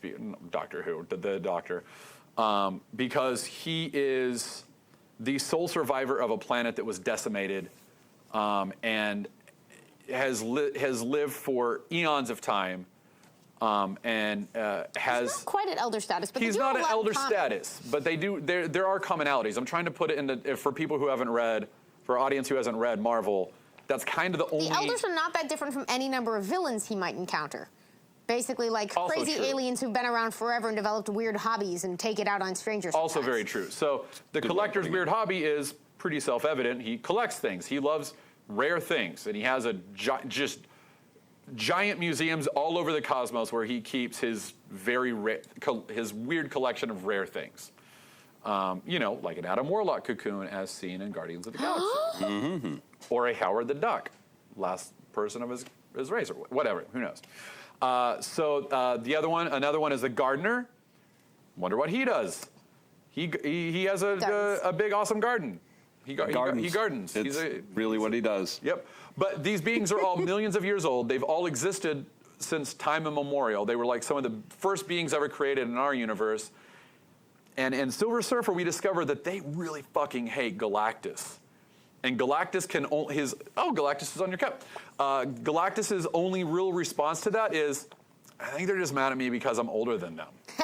Because I come from the universe before this one. I was the sole survivor of the universe prior to this one. I escaped. And now clarification, it was proven not to be Adam Warlock. Right, of course. Thank you, Chief. That's true. We almost assumed it was Adam Warlock because if you show us the cocoon, that's what we're going to do with our brains. And it looks exactly like the cocoon in the comics. Thank you, Chief. We didn't forget that. I forgot that. God almighty, Chief. Even though earlier I was like, this is you know Adam Warlock because you have seen suggestion of people who like to engineer genetically perfect beings as introduced in a new form in Guardians of the Galaxy 2. Especially people with golden hair and the Sovereign, as they're called in the MCU, and not called that at all in the comics. No. So the Elders, for the very first time ever in Marvel comic history, Thank you, Chief. Thank you, Chief, have collected all 6 of the soul gems. Soul gem. And they're going to use it to destroy Galactus until Silver Surfer comes up and beats them, and they get sucked into a black hole or something like that. And then the stones kind of end up a mess until Thanos starts to rediscover them in Thanos Quest, which brings us to the Infinity Gauntlet. All right, so. Liver book. There's the D being of stone. So this is Silver Surfer 33, 34? I think so. That's where Thanos is reborn because he's been encased in stone since the Marvel 2-in-1 in '77. So that's got to be like 10-ish years or something where he just kind of drops out of comics. Yeah, just drops out of comics. You know, which characters do from time to time. You can't have all the characters in all the comics all the time. So it's about 1990. It's Silver Surfer number 34, and guess who's back? Back again. Thanos is back. He wants gems. Thanos is back. He wants jewelry. He wants that infinity bling. So this actually was written by Jim Starlin and drawn by Ron Lim, a team who would basically just go on to do tons and tons and tons and tons more stories with these guys. Yeah. Such as... Though George Perez also drew some of those issues. I think the first couple. Beautiful. They are beautiful. They're some of the best. This is gorgeous stuff. This is really gorgeous stuff. But in the lead up to this, basically, when this is one of the most famous miniseries of all time. Super glad I have finally read it. It's even weirder than I realized. Yeah, it gets so weird. Y'all didn't tell me there was this much Nebula in it, and I'm excited. There is so much Nebula. It is one of my Nebula. She's in every issue. Yeah, Nebula is poor Nebula has a rough time of it, man. It's a giant crossover in terms of the fact that everyone is involved, and probably there were a bunch of tie-in issues, which I'm going to have to read now. There were, I know Doctor Strange had one. Silver Surfer had, oh man. Spider-Man. Spider-Man had one. The Silver Surfer one, all right, we'll get to that in a second. But in the meantime, when this series starts, things are already borked. Because somehow Thanos has this glove, and it's full of shiny things. How did that go down? Well, I'm so glad you asked. Yeah, no, because I have the picture here, so we can actually diagram. So, one of my favorite miniseries of all time. It's just a two-parter, and it's fantastic. It's just a two-parter, and it's also if you need even more validation, as one of my lovely wife Brittany's favorite collections, is Thanos Quest. Thanos Quest comes out, I believe, in 1990, the year before Infinity Gauntlet. Sounds plausible. Right, written by Jim Starlin. Can't remember who did the art, but the artwork is like the artwork, the colors, it's all beautiful. I didn't pull any images of it. I'm sorry, because I had already read it and already had it in my head. I didn't. I forgot to pull from it. But the Thanos Quest essentially sees Thanos looking into the Well of Infinity. What's the Well of Infinity? I actually don't know that one. Yeah, I only know that they say he looked into the Well of Infinity and learned the answers of what the Infinity Stones actually were, the Infinity Gems. So at the beginning of Thanos Quest, they're called the Soul Gems. That's all anyone's ever referred to them as. Thanos looks into the well and discerns the truth behind what they actually are. And he discovers that each one of, so there was when our universe was first born, was first come into being, a giant cosmic being akin to a god was born, but it was the only being in the entire universe. And that being became very bored and decided to no longer exist, so that being did away with itself. Essentially, that being was like, I'm done existing, I'm just gonna fade away, and basically kills itself. But that much power could not just dissipate, so it all coalesced into 6 very tiny little gems and dispersed through the universe. And there's only been legends of what these things are, and even the elders of the universe didn't fully know what they were. Things as written, but what canonically was Galactus doing during that time? I don't know. When his potentially only friend got so lonely, he just gave up on the universe. Don't know. Maybe Galactus was still kind of a weird floating consciousness or something He was like that. building his ship, maybe. That was a complicated Yeah, maybe. ship. Or maybe he was between realities and discovered this. I actually don't know that answer. I've never really got into the full prehistory of Galactus. Learning Elvis's songs. Yeah, probably so. In that what if. Familiar. So he decides that he wants to go get these stones. So he goes to Death and says, "Thank you for resurrecting me. I super appreciate it. I hated being locked up. I'm going to prove my love to you by going to get these gems. Do I have your blessing?" And she's like, "Cool, go do it." Except someone else says that because Death never actually talks to Thanos.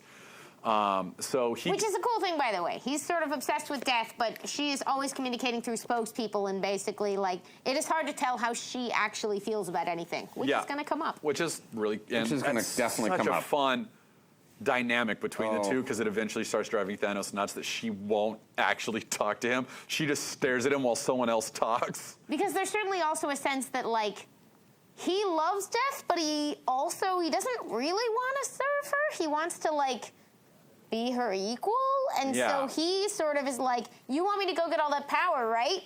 You do? That would make you happy? Yep, okay. That would make you happy? Cool, I'm gonna go do that, bye. Be right back.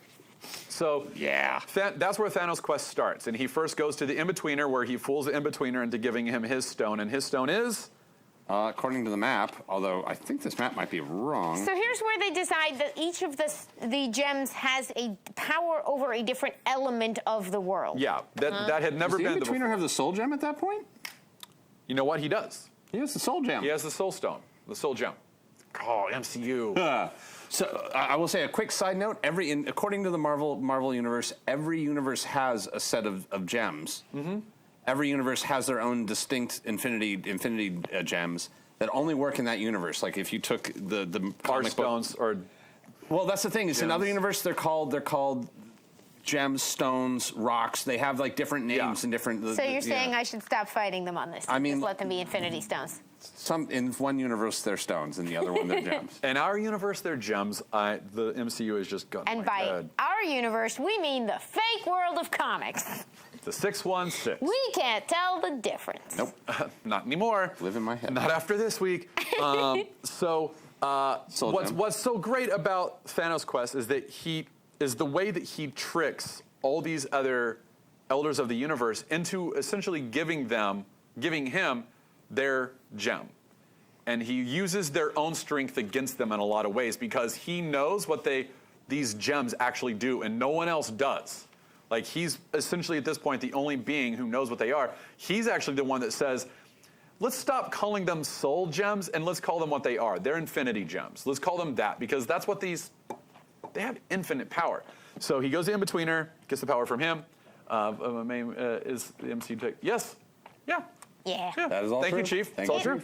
For a while, we thought they were not going to be the 616 anymore after Secret Wars, but it's way too confusing, and it's just gone back to being the 616. That's the 616. Is there a 16? Anyway, that's a whole other episode. 1610 I think is officially gone. Is officially dead. Yeah. Yeah. He fights the champion. He uses the champion's own power against him. He doesn't fight the gardener. He waits out the gardener, and kind of subtly uses a power gem against the gardener's time gem. And again, none of the elders know what they have. They only know that they have these powers. They don't realize that they're coming from the gem. And in some cases, like the gardener, he doesn't know that he's manipulating time to create the perfect garden. So Thanos points that out to him. The runner has the space gem. He's another. Can you imagine what he does? He runs. He's a cosmic elder that runs. Collector has reality, and the Grandmaster has the mind. Grandmaster, where have I seen him? Thor Ragnarok. Jeff Goldblum. Jeff Goldblum had the mind. Had the mind gem. The mind gem. the mind gem. That's a thing. So he gets all these gems, reports back to Death, and that's where Infinity Gauntlet finally kicks in. He's like, yo, girl, check out. I'm basically a god now. That's what you wanted, right? Right. And Right. You can tell that she's thinking like nobody asked you you weren't to become a supposed to god. come back. This was just, yeah. You were supposed to just disappear. You were just supposed to leave. You actually did this? Oh boy. God. Okay. She never talks to him, and now by this point, Thanos has Mephisto as an ally. Mephisto, who's Mephisto? I can do this easy if you want to do. There are weird little hell dimensions, and Mephisto is kind of the devil, except it's kind of a hell dimension that may not be the real hell. It may just be that someone was like really fanboying hard that day in a lower dimension. Yeah.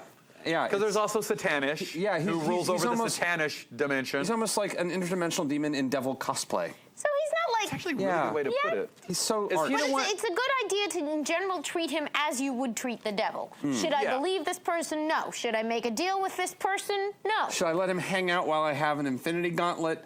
No. Probably But not. you hope that the bad guys will trust him because that doesn't usually like. Go well. If a different bad guy is whispering in your ear Grand Vizier style, we, the innocents of the universe, are generally like, yes, please. Get in his head, do something. And he does, man. He does later on. So the beginning of this book, Written by Jim Starlin again. Jim Starlin. Silver Surfer crashes into the Sanctum Sanctorum with a message. Thanos is back. And Thanos has, God, look at that. We Come should on. maybe, this is how the book opens.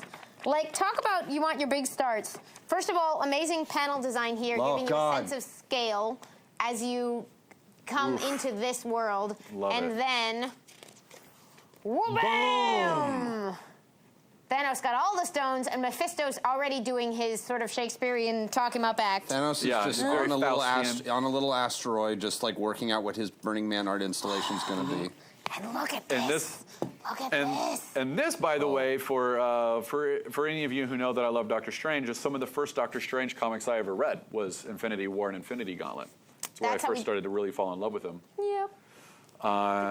So, because Doctor Strange at the end of this comic is just like boss. There's some beautiful stuff. Like There's some beautiful, they do some beautiful astral art. plane work. I'm just going to just keep showing things without context because that's how I like to. Look at that astral plane. Yeah. Look at that beautiful, beautiful astral plane. This was about the time reading through this that I was like, right, these were the first ones Matt ran into. This makes so much sense. Makes so much sense, Yeah. right?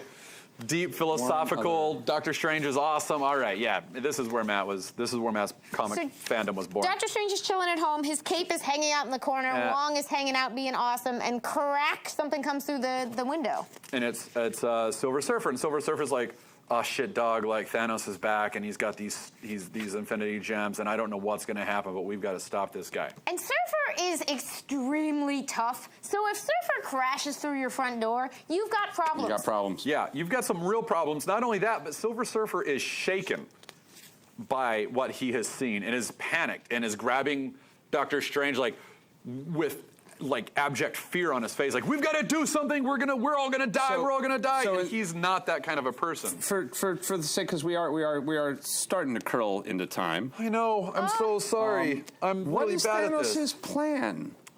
Thanos' plan is to win the affection, to finally win the affections of the most unrequited love story in comic history.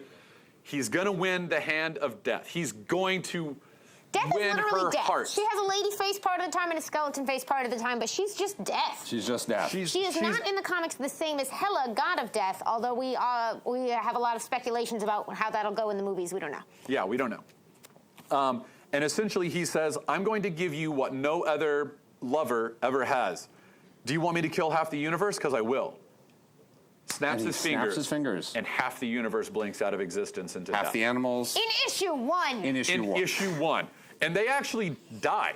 Like, there's actually an image of the... Wong? Wong dies. I mean, they blink out of existence, but they blink out of existence, death now. but like there's a where he snaps his fingers, it cuts to Spider-Man. Sorry, I'm not going to pull it up. What am I doing? I'm a fool. He snaps his fingers, cuts to Spider-Man swinging through the city, and all of a sudden starts hearing commotion, and his spider sense goes off, and he's like, "What was that?" And then he looks down, and everyone, there we go. Everyone in the street is freaking out because half of everybody around them just disappeared. The Fantastic Four, except for Human Torch, disappears. I believe. All the Fantastic Four. Everyone but most. I think like Hawkeye disappears. Captain America's talking to Hawkeye, and he disappears. I thought I saw all 4 of the FF in the window of the missing, but they did. But then later on, you see Human Torch flying around and helping save like some of the West Coast Avengers. So I think maybe that was an editorial mistake. Might have been Firelord. No, because it's Firelord because But see, I thought that too. No Archangel, no look Beast, later on. Black we have to like, show off the cover of issue 4 because it's amazing. It's such a classic. And that's one of the more classic. Come at me, bro. And issue 4 is where it really starts to hit the fan. So let me build up to that real quick. Okay. Go for it. There's Adam no way we're Warlock getting through this has together, also right? Adam Warlock, remember, has been buried. He has a tombstone above where his body was buried that says 1967 to 1977. Remember, you saw that. We showed it to you. He's dead. He's in Soul World. And now he has to get out because he knows that Thanos is coming back and these sort of conceptual beings are pulling at him to resurrect. And how do they resurrect? They resurrect into the body of 3 bank robbers who die in a fiery car crash. Kind of reminiscent of Drax, oddly. Yeah. Oh, you're right. He dies and is reborn in a car crash. Oh, Drax. So the leader of the bank robbers serves as the body for Adam Warlock. There's a girl, and then there's... Yeah, see, it's Human Torch, right? I can't believe this. Oh, man. I didn't even notice. Maybe that's Toro. Maybe. Continue. So they resurrect in that way, and then they have to wait like a few days for their bodies and their souls to realign themselves, I guess. The Like body you starts do. shaping into the proper shape. And into the Sanctum Sanctorum, where like through the window of the world. through the window. Where the Silver Surfer had crashed just days previous. We should have this image in The image that you saw earlier of Adam Warlock, he appears in the window. Spoilers. It says, "I am Adam Warlock, and I'm here to save your world," essentially. And Doctor Strange is like, "What the fuck is this guy?" And everyone else is like, "What the fuck is this guy?" Because he hasn't been around for 12, 15 years at this point, right? Yeah, there we go. Yeah. And that's Pip the Troll, that's by the Pip way, the in the Troll, corner. He's who's- just fun. He's essentially Danny DeVito, but in troll form. "Oh, I'm a troll. I'm going to make some weird, crass jokes and smoke cigars. Ladies sure are pretty." Yeah. Pretty much It doesn't sound like I would think he's fun, but there's just something about him. Yeah, no. There is something kind of charming, like strangely charming about him. So no one believes him. Adam Warlock and Doctor Strange visit the astral plane together, and within seconds, I mean, it's an eternity to them, but it's only seconds in the outside world. They do a Vulcan mind meld. Essentially, they do a mind meld, and Doctor Strange is like, "Oh God, yeah, this guy's legit. We all trust him, and we're working with him now. Whatever he says, do it." And everyone's like, "Oh shit, Doctor Strange said that? All right, I guess we're on board." Then Doctor Doom shows up, and he's like, "I don't believe anybody." And everyone's like, "Shut up, Victor." And he's like, "All right." And then Adam Warlock says, "Here's how you beat him. Go." And he divides up the teams. He tells Hulk and Wolverine that they're the contingency, that like you're the 2 who will kill him if you need to. Everyone else might have scruples. You guys don't. Kill him if you need to. They all go off, and Warlock and Silver Surfer wait a few light years away from where the battle is actually happening. There's a couple other things that have happened that I know that you skipped really quickly. What has Thanos been doing this whole time? Oh man, Thanos is just courting death and screwing around with his granddaughter Nebula. And, well, screwing around, yeah. Well, Slowly torturing his granddaughter. torturing his granddaughter Nebula. And his brother. And his brother Eros. He takes Gross Eros. things warning. Yeah, very gross. He takes Eros' mouth away, and He's just been torturing Nebula to the point of near death and keeping her stuck there. He calls it Thanos' greatest creation. He's a real dick.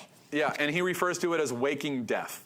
She's constantly in a state of dying and never going to actually achieve that awful release. He's going crazy. He's going legitimately nuts. And like death will not talk to him, and he's legit going mad. And he gets so mad at one point, like a giant cosmic wave explodes out from him, and ripples throughout the entirety of the universe and decimates Earth even more. The west coast of California, or of America, falls off. California sinks into the ocean. Yeah. And that wave, Japan sinks. Japan sinks. Just gone. And that wave knocks Earth off its axis with the sun, so it starts slowly drifting away from the sun. And at this becoming point. an icy planet. In the It's meantime, real bad. in the meantime, Thanos also then decides that he's going to try and make Death jealous by making himself another girlfriend. Taraxia. Yeah.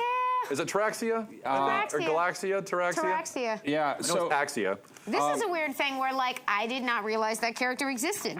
oh Yeah. well, she only did for a little while because of reasons. But like, I just want to point out this amazing. Look at this page, and I'm about to show them. This page does amazing things.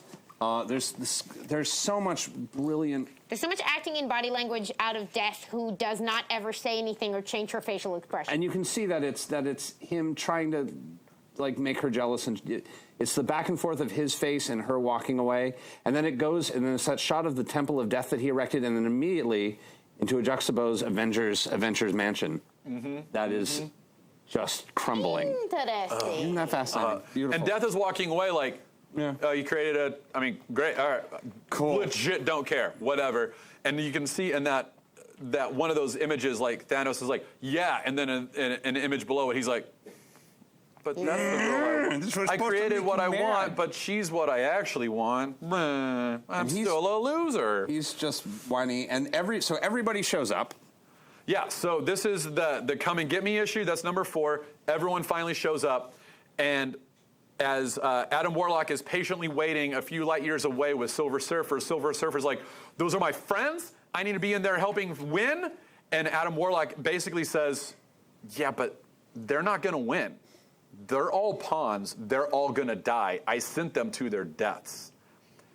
The real saving job is ours. They are just a distraction for Thanos. Adam Warlock is a very interesting figure in this miniseries because really they is. dwell repeatedly on his sort of like detachment. He's initially made to be the perfect human, and he's now like emotionally detached because he's got his mind on bigger reality. he's He also sort of says, like, they're not part of this game. And Server's like, you can't think of it as a game. And he's like, I have to. That's the only way I can get through this. yeah, that's one of the lines. and of it, yeah. he has an interesting power, which is that he's outside the bounds of chaos and order. Which basically means he's kind of like this little weird blind spot in the universe, which means that if you're omnipotent, if you're not looking for him, if you're not looking for the absence of something, you're not going to see him. Yeah, and that's kind of his one thing. Is like, as long as Thanos isn't like specifically thinking about what I'm doing, He can't see me and he's not can't aware of see. me. Yeah. He'll see what everybody else is doing no matter what. But Yeah. I'm the one little circle of the universe that he can't peer Yeah. into. So now, by the way, we're starting to get into spoilers. If you don't want, stop watching. But don't come I don't back think and we have to rewatch go it. into it, but it is the most brutal takedown of superheroes I've ever like you feel bad. By the way, I pulled some of my favorites, and I think I labeled them weird deaths. Wow. Chief, if you have them there, because I love these way too much to not show them. Spoilers for Weird Deaths. They're not gruesome, but they are weird. So I will say that the Cyclops death gave me a mild conniption the first time I saw it. It was rough. There's something about death or weird this or that. I don't know. Whatever. If you can find them, awesome. There's a block of about 6 or 7 of them. But I'll just tell you. Cyclops goes to shoot him at one point, and he's like, nah. Makes a transparent cue around his face so that Cyclops essentially is either going to suffocate or shoot himself in the face with his own optic blasts. He turns Nova into Legos. Yeah. Literally. He covers. Oh, is it She-Hulk or Scarlet Witch? I think. She-Hulk. Is it She-Hulk and another character in like Namor. a weird moss. Who is it? Namor. Namor. We have a picture if you. Yeah, into like a weird moss. Taraxia. What's that? Fun death. They're fun. They're so weird. Sorry, I said it There's wrong. the moss. Yeah, there's the moss with Namor. Just flip through these real quick, Chief. These are amazing. He makes Mjolnir disappear. Which, at the time, Thor isn't Thor. He's a guy pretending to be Thor. Who's named Eric Masterson. Yeah, if he's separated from the hammer for 60 seconds, he'll turn back into himself. The adamantium bones turn into a spongy rubber. Yeah. Yeah? So Wolverine is essentially a He's not dead, but he can't move. He just lies there crumpled for the rest of it. There's the cube around Cyclops. That cube is just mean. That's just dick move, man. That's dick that move. hits my claustrophobia badly. Yeah. He transports Drax and who is that? Firelord into the prehistoric Earth's past. Taraxia decapitates Iron Man. And then he turns Eric Masterson, a.k.a. Thor, into crystal and then shatters him. Or glass. Man, and turns Nova into Legos. The only reason they had a fighting chance is that Mephisto intervened and taunted Thanos into turning down his own power on the idea that it would impress Death more if this was a real fight, or else he really would have just blinked everybody out of existence. Which is a wonderful and intriguing answer to the question of, like, how do you write a character with infinite power? Yeah. You have somebody else get into his head. Yeah, and it's a character. This whole book is about getting into Thanos' head, which is what I really enjoy. Yeah. He's constantly defeated because of this weakness in him that he has to show off and has to prove that he is actually worthy of all this to himself, even though he really knows he's not. He's really not. So essentially, the exact same thing that he did when he got the Cosmic Cube is his exact same undoing with the Infinity Gauntlet. Should we leave some of this mystery? Yeah, like, how do we get out of this? These guys just died. Half the universe stopped existing. Do we want to stop? We don't want to go. I think we hold it. I think we let people hold off. All right, cool. I think we can talk about these characters a bit more, but yeah. We can. Just real quick, Infinity War follows the next year, has nothing to do with Thanos, really. Some weird doppelgangers come in. It turns out that they're from Magus. Magus is the big bad of that book. You think this one is weird? Oh, man. Different vibe. Completely different vibe, but it is. The Captain America buzzsaw shield is a whole thing. Oof. You can run through them. They've made a little, like... Oh, they made a helpful little primer? Inside front and inside back on the on this new printing of Infinity I've actually never read Aftermath. And I've only ever started. Really interesting. I've only ever started Infinity Crusade. I'm like 3 or 4 issues into that, but I've never finished Infinity Crusade. So there's a trilogy in Gauntlet, War, and Crusade, and the villains go Thanos, Magus, and then I haven't read Crusade. Adam Warlock's good side. Yeah, I whose can't name remember I can't remember. what she's called, but she's but she only ever really appears in that. That's the only trade. time that she Then you got Infinity Watch. Infinity Watch. Basically, Adam Warlock says, this is too much. The Infinity Gauntlet is too much power for one person to wield. I'm going to dispense a gem to one person, and that person is now in charge of that. So Pip the Troll gets space. And he eventually absorbs some of that power so that he can teleport at will without it. Who gets mind? I don't remember. Moondragon. Of course. Moondragon gets mind. Drax gets power. Yeah, Drax gets power. Adam Warlock obviously gets soul. What is? Do you remember what Gamora gets? She gets time, I believe. Makes sense. And then there's a person I actually don't recognize. Which person? Let me see it really quick. Yeah, it's up in the very corner there. Yeah, let me. Guy in the back. I was a big fan of this book because by this point my Adam Warlock love was unending. That is actually not the person who gets the other gem. I don't know what that's about. Part of the team. So the final gem, it remains a mystery who gets the reality gem. Really? He doesn't say. He says, I've given it to someone that you guys don't get to know because I don't want anyone. But I know. Fairly smart. I can tell you who got the. I want to know. Thanos gets the reality gem. What? Oh my God, that's right. Oh my God, of course. Because he's the one person he trusts not to want to. He's like he's already done that. He's never going to want to have that happen again. Oh, Chad is demanding the end? Really? I mean, it's probably in Comics Unlimited. I think it actually is. It is actually. But if they want it, I'll give it. That took a lot of persuading. Yeah. I didn't. I'm not feeling well, so whatever. Twist my glove. Yeah. Twist my Infinity Gauntlet. Twist my gauntlet. Whoa. Remember Nebula? Yeah! Poor, sweet, dear granddaughter of Thanos, Nebula, whom he has now turned into waking death. Yeah, he in no way is trying to prove a point to his family that he's not the screw-up they think he is. Yeah, right? No, that's right? not happening. Although it's interesting, I need to read more about her beginnings because in Gauntlet he says she declared that she was my granddaughter, so I took her at her word. So Yeah, I need to look more into her yeah. origins of, like, did you decide to be his granddaughter? Were you told by family? He's got kids all over the. I mean, like, because they hit on his. Later. That comes up later. All right, so we need to start wrapping it up because we need to get to our topic. That's my thing. There's like 30 more years of Thanos. I know. 20 more years of Thanos. That many years into 5 minutes. Here we go. Yeah. Dude, what was the gift last week? Someone was like, "This is what you guys look like when you're trying to cram the rest of the topic into the last 10 minutes." It was very accurate. Yeah. So at the so when he had the cosmic cube and he became a god, he just like left the cosmic cube. He's like, "Ha, I'm a god now, assholes." So here he does the exact same thing. There's a whole set of cosmic, like, Adam Warlock gathered all of those weird concepts we were talking about before, like order and chaos and eternity and love and hate. Like, Warlock recruited them all to be the second wave. And Thanos like basically locked them into the first 5 minutes of the Superman movie. They're just like sitting there waiting for the Kryptonite Tribunal in a hula hoop. He's just like, ah. So he goes one-on-one with Eternity, who basically, and there's a key thing at the beginning of this where the Living Tribunal, who could shut all this down, basically Eternity says, like, you gotta stop him, he's a threat to all reality. And the Living Tribunal goes, oh, really? He's just trying to take your shit. And that's normal. Like, people sometimes take things from other people. That's the way Survival the of the universe works. fittest. Yeah, he literally said, like, survival of the fittest is one of the oldest laws in the universe. So he's essentially like, if Thanos makes himself God, that's how it goes. And then so Eternity is the last one to fight him, and somebody edges it out, and it's Thanos. Yeah, Thanos wins and becomes Eternity. So the image, I think she showed it earlier, of Thanos as Eternity, he's Eternity. He disappears into the cosmos. He's like, "Mwahaha, I am everything," and leaves his body behind. Yep. His body sits upon the throne that he had created himself, Infinity Gauntlet just chilling on his hand, and Nebula waking Who's death. been saved from obliteration by death in a little bubble with Eros, where they're like, that's interesting. That's right. It's like the only time death does something in this series. She eyes the gauntlet and is like, yoink, slips it on, wakes herself out of waking death, and is like, who's God now, bitch? Yeah, I was kind of rooting for her at this point. Yeah, and we're all rooting for her. The problem is that she's now gone through so much trauma.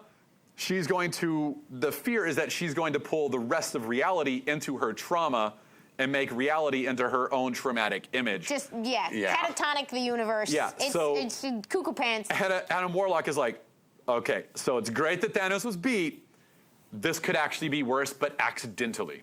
We still need to go get that gauntlet. So, Warlock, Doctor Strange, who else? There's one more Silver Surfer, and Thanos. And Thanos. Yep. All appear to beat Nebula and take the glove back.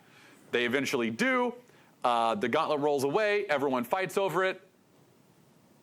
But before they beat Nebula, she does one very important thing.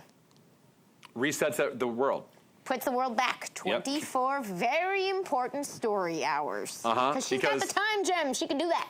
And now everything is back to the way it was, including her being a waking death, and she has to wake herself back up. But they wrestle it away from her, and that sort of confusion. Because they saw this coming, and Doctor Strange protected them all for the journey back, so they'd still know what was going on and could intervene. Because he's a badass, as we all know, and could totally beat John Constantine in a fight. Oh! Fighting words. Danny Carr appears out of nowhere. What? Danny triggered. And that's they wrestle it away. Adam Warlock gets it in the end, and that's essentially where it ends. And at that point, literally, everyone does the like, I don't think this is better. And Adam literally just goes, yeah, it is. You can all go home now. And they're, no. It's kind of a menacing ending. Yeah. It's just, I have it now. I'm okay with that. Especially when you consider that he visits a planet and meets Farmer Thanos. Yeah. Because Thanos has gone on to become a farmer. And Thanos actually muses to himself at the end of that book, I think I may have come out ahead. Yeah. Thanos, and he may not be wrong. No, and the gauntlet provides a lot of problems. As he goes forward, he's an interesting character that sometimes is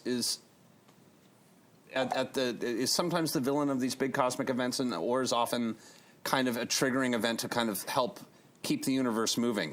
Like Thanos, because of this story, becomes so complex that you can do a lot with him.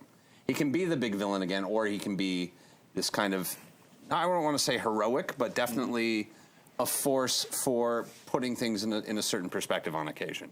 They sent him into the universe where there was no death, and because of that, everyone kind of became strange and dark and evil, and sent him into that universe as like an avatar of death to destroy it. Like, Yeah, and that was in the Thanos Imperative that followed the Guardians of the Galaxy run from by Abnett In recent years, there have been new series of books continuing the Thanos' story with like a new trilogy, Thanos Imperium, Thanos. well, I know there's the Thanos Imperative. Yeah. Who else? Here's an interesting like quiz question. Who else has used these gems since Infinity Gauntlet? Well, the Illuminati. The Illuminati.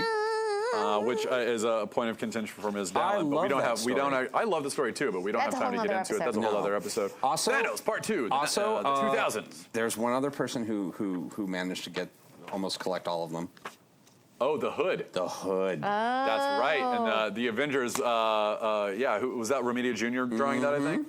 That's a good run. Yeah, that's a super fun one because the Hood doesn't fully understand any of it. No, he's. So essentially, once they've established this mythology that there are these super powerful gems out there, of course they're going to get around, and the wrong people are going to get a hold of them, and it just gets more interesting and messed up from there. Yeah. And now they're coming for the MCU, so that's Yeah. exciting. And they have the potential to reset that entire universe. So it's very interesting that Marvel is ending their Phase 3 with a MacGuffin reboot. I'm not going to make any predictions. I will just say I would really, if it works out and I can see some story beat ways that it could, I want to see Nebula with hair. That would be awesome. That would be fun. All right. I want Nebula with hair. We need to do our topic. It's Poor Liz is like, topic? Topic time. Yeah, Liz is off to the side like, please now? Good work, producer Liz. Thank you, producer Liz. Who wants to start this one off? I don't. Oh, right. You mean that part. Yeah. Yeah. Welcome Amy, to the Wednesday Club. This is our 5-minute topic for this week. We have been talking all about Thanos and the Infinity Gems, or Stones, or whatever you want to call them. Matt Key, Amy Dallen, Taliesin Jaffe, what are we talking about today? Today's topic, yep, there's our clock, was given to us by It's Kim Thulu.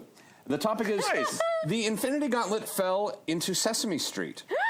What would they do with it? Who would want which gem? What? 5, 6 gems. Oh, wow. Well done. This has blown my mind. I kind of want Big Bird to have the soul gem. I don't know why. No, Maybe it's just- Snuffleupagus should have the soul gem. But Big Bird's the big yellow bird. Okay. But no, Snuffy should totes have the soul gem. He, I mean, he's a first Can he of all. live in Soul World part of the time? Oh yeah, he absolutely does. Because That's where he's Snuffleupagus imaginary, goes. and Big Bird doesn't. He's the only one who ever sees him. So Snuffy probably actually has the soul gem. Maybe Big because Bird has the reality He exists gem. between realities. He can't be seen by the conceptualities, right? Like Adam Warlock. Who wields time? Oh, I feel like the Count would have to wield time because it's just all he is kind of locked in that direction. Vampire with the time gem. I mean, like I'm into All right, it. well, let's listen. There's Grover, there's Elmo, there's Kermit. Sometimes there's I don't Big know if we Bird, can go to Snuffy. Muppet canon. What? Bert and Ernie. Bert and Ernie. Yeah, Kermit appears every once in a while. He does like. I did not realize that. Yeah, he's like, oh, I do Muppet There's moves," or humans. Are something we like that, counting like, but on humans or are we Sesame not Street. counting humans? Let's go No, I think we have to. deep. They're on Sesame Street. I just can't fully remember their names. Chad, help us out. Who are the humans on Sesame Street? Oh man. Well, there's of course Mr. Hooper. Like, oh God, Mr. Okay, Hooper so- ties the time stone. Time jump. Oscar the Grouch has to find one of them in his can. Oh man, he would want the reality stone all day. He would want to remake all of reality in his grouchy, trashy image, right? I kind of want to give the Power Stone to Cookie Monster. Is that weird? No. No. You know who should have the Power Stone is Grover because he does Super Grover stuff. Super Grover! That actually could be like the Super Grover. Is Yeah, that he's the like, power? Super Grover! And he's got like the Power Stone on. He's like, I'm the champion! Yeah. Oh my God. Okay, who else is there? Okay, we got the Mind Stone. Bert and Ernie would somehow become the avatars of Order and Chaos. They kind of already are. Oh. That would be Master Order and Lord Chaos embodied in Bert and Ernie. Yes, please. And then who's their in-betweener? The little worm with the little worm. No, that's God, Oscar the little worm. Grouch, right? But he is like different colored, and so is the in-betweener. He's white and black. Maybe. Okay, Maybe we'll take it. Yep. I'm going for it. Thummy, what was I can't remember the little inchworm's name. Yeah. Elmo. So if Grover gets power, what does Cookie Monster get? We've got Mind. Who gets Mind? Let's maybe do it that way. Part of me kind of wants to give Elmo the mind gem, just because I already feel like I feel like Elmo has already kind of infected the subconsciousness of so many of base levels of reality. Well, that's just like a Smile Time episode of Angel territory. Oh yeah, right no, there. like that's like, my Dark Cthulhu brain going like, you know. Elmo want that. What? What are you saying? I don't know. Okay, so Elmo gets mind. Yeah, mind gem. In your head. Who gets so there's mind. Who gets space? Who wants to like just be able to transport everywhere? Actually, I think Oscar should have space. Because Space his, can? essentially it makes his garbage can a TARDIS. Oh my God, yes. I kind of am amazed no one's actually done a garbage can TARDIS before. That's kind of genius. Same. All right, so mind is Elmo. Space is Grouch. Mind, space, time. We said it was Count. the Count. I'm worried that will, like, the Count will get stuck in a loop of attempting to count all the gems. Fair. That's fair. So he's the cosmic elder, just known as the counter. Yeah. Oh, Yes. He has his So own Earth. who else gets he has time? to count everything. Telly? Remember Telly? Like, Yeah. oh, poor old Telly. Like, would he get the? I don't even know what he would do with the time gem. Oh man, I'm Time trying to gem's a- remember all my Sesame Street Time gem's a puppets. tough one. Yeah, who gets? I mean, do we give it to Mr. Hooper so he can bring himself No, back? to be fair, like I miss Mr. Hooper. So do I. That was a sad episode. Yeah. What about Big Bird? No, Big Bird. Yeah, Big Bird. He can Big get Bird the is time. the only one, like, he'll wield the gauntlet when it's necessary. Yeah, so he Would wields all it be like a six. 3-fingered gauntlet though? Like that doesn't make any sense. I don't understand how that would work. Oh, we What are got the 40 physics seconds. of the gauntlet on Big Bird? Time. Skip. Because Big Bird would reality. be the Captain America in this scenario. He'd be like, as long as someone's not giving You're into right. your tyranny. You're right. it's Reality is We didn't even Snuffleupagus. mention Snuffy. that in our episode. No, that's Soul. So he's That's Soul. Soul. Then reality's got to go to Big Bird then. Okay. He's the only one who can see Snuffleupagus. You're right. We have and- 16 seconds. Okay, so time is the only one we haven't answered. It's the Count. I think you're feel right. like it's the Count. We have Count. to. we have Okay, to give Count to gets him. it. Count gets it. I feel like we have reasonably built an Infinity Gauntlet war on Sesame Street. If you're wondering where this nonsense lives usually, it is on the Wednesday Club. That is on Geek and Sundry's Twitch channel. Also broadcast on Alpha. All of our other shows are there as well. Wednesday nights at 7. Matt Key. Amy Dallen. Taliesin Jaffe. Thank you for this week's topic. Thank you. Thank you. Where did the topic come from again? The topic came from it's Kim Thulu. Kim Thulu. What a great name. What a great also, name. I, Big Bird get everything. That is just. Big Bird gets the free Stop trip it, to producer China, Liz. Oh, free in Japan. What do you want? okay, we didn't mention this in Infinity Gauntlet, but the Cap speech during the confrontation is fabulous. With Oh, yeah. Thanos? Yeah. When You're he's right. the last survivor, and Thanos is like, I can kill you, and Cap's like, so you can kill me. Yeah, this Yeah. is a great like this is Some a things are genuinely worth dying for. Yeah, this is a some things we're genuinely dying great for. read, and I don't think it's and because of the way that they do the Marvel films, you're not going to spoil anything with this. Yeah, it's gonna this be is not the story dramatically that they're going to different. be telling. Go for it. This is Yeah. a fun. It's Strong dense. read. It is dense. It reads like almost like Claremont, where there's like so much exposition. But that in helps this because case, they tell you what you need to know. you need it. Can you tell me how to get to Infinity War? Okay. Yeah. No, red flag. What? Oh, we can't do that. Okay. We got 2 minutes. All right. What are we talking about next week? Do we know yet? Have we? It's a surprise. It's a surprise. It's a surprise. It's a surprise. So you're going to want to tune in. We actually don't have 2 minutes because we have to end a tiny bit early today. We do Remember, have we to were end. we were tutted about that. Well, yeah, but I think she's counting down our 2 minutes. That is Okay. the early. We're So- trusting you. Yeah. Do we have a question from chat we can answer real Oh quick? my God! There are so many. I'm like, this was so crazy. The other big recommended reading for the movie is probably this one, and then the Jonathan Hickman Infinity, which is a very Yes. different, complicated ball of wax, which is also going to be different, but is going to introduce some of Thanos' minions that you'll meet in the Yeah. movie. Yes, Yeah, some the fun ones. The Cull Obsidian or the Black Order is what they're referred to. Those are the children of Thanos in the MCU. But we've got like a promo and a weave thing that we have to. We do. We've All got, right, like to so, talk about the crazy weave stuff. Weave is coming up. Not just anyone, we're debuting a whole new thing, and I'm so excited, and Erica's going to GM for us, and it's going to be amazing. She has been in her room working all day. World just premiere, furiously- Weave. So stay tuned for that. That's at 10, yeah, or 9:30 or 10. I can never remember. 9:30. 30. 9:32. But before that, We have an International Tabletop Day animated promo, and International Tabletop Day is next Saturday. I will be on with my lovely wife Brittany running Marvel Contest of Champions, I believe is the game that I'm running. Can I say that, Liz? We're doing the game. I imagine we can say that. I don't know. She's shrugging. She's shrugging. Who knows? We're off the rails. I'm sick. But we have animated intro, and I helped write the song with Jason Charles Miller. I'm really proud of it. It's adorable. Thank you. Yeah, all the animation and all the pieces and everything I helped write. So watch it and enjoy. Thank you very much. See you guys at the next Wednesday week. Club. Hope you survive the experience. Tabletop gaming team. They'll take you from a dungeon to an icy peak, or fly you to a distant star. They'll dodge every hungry hippo and find every antique, then zip away in their car. They're the team with all the magic to beat arcane priests, solve every clue as they pass go. They're the ones you can rely on to fight all the beasts, trying to climb out of Tokyo. Just to roll all the dice, or throw all the card. Don't break the ice. You gotta play hard on the tabletop gaming team. The tabletop gaming team. On the tabletop gaming team. Tabletop gaming team. On today's episode, the Tabletop Gaming Team takes on International Tabletop Day.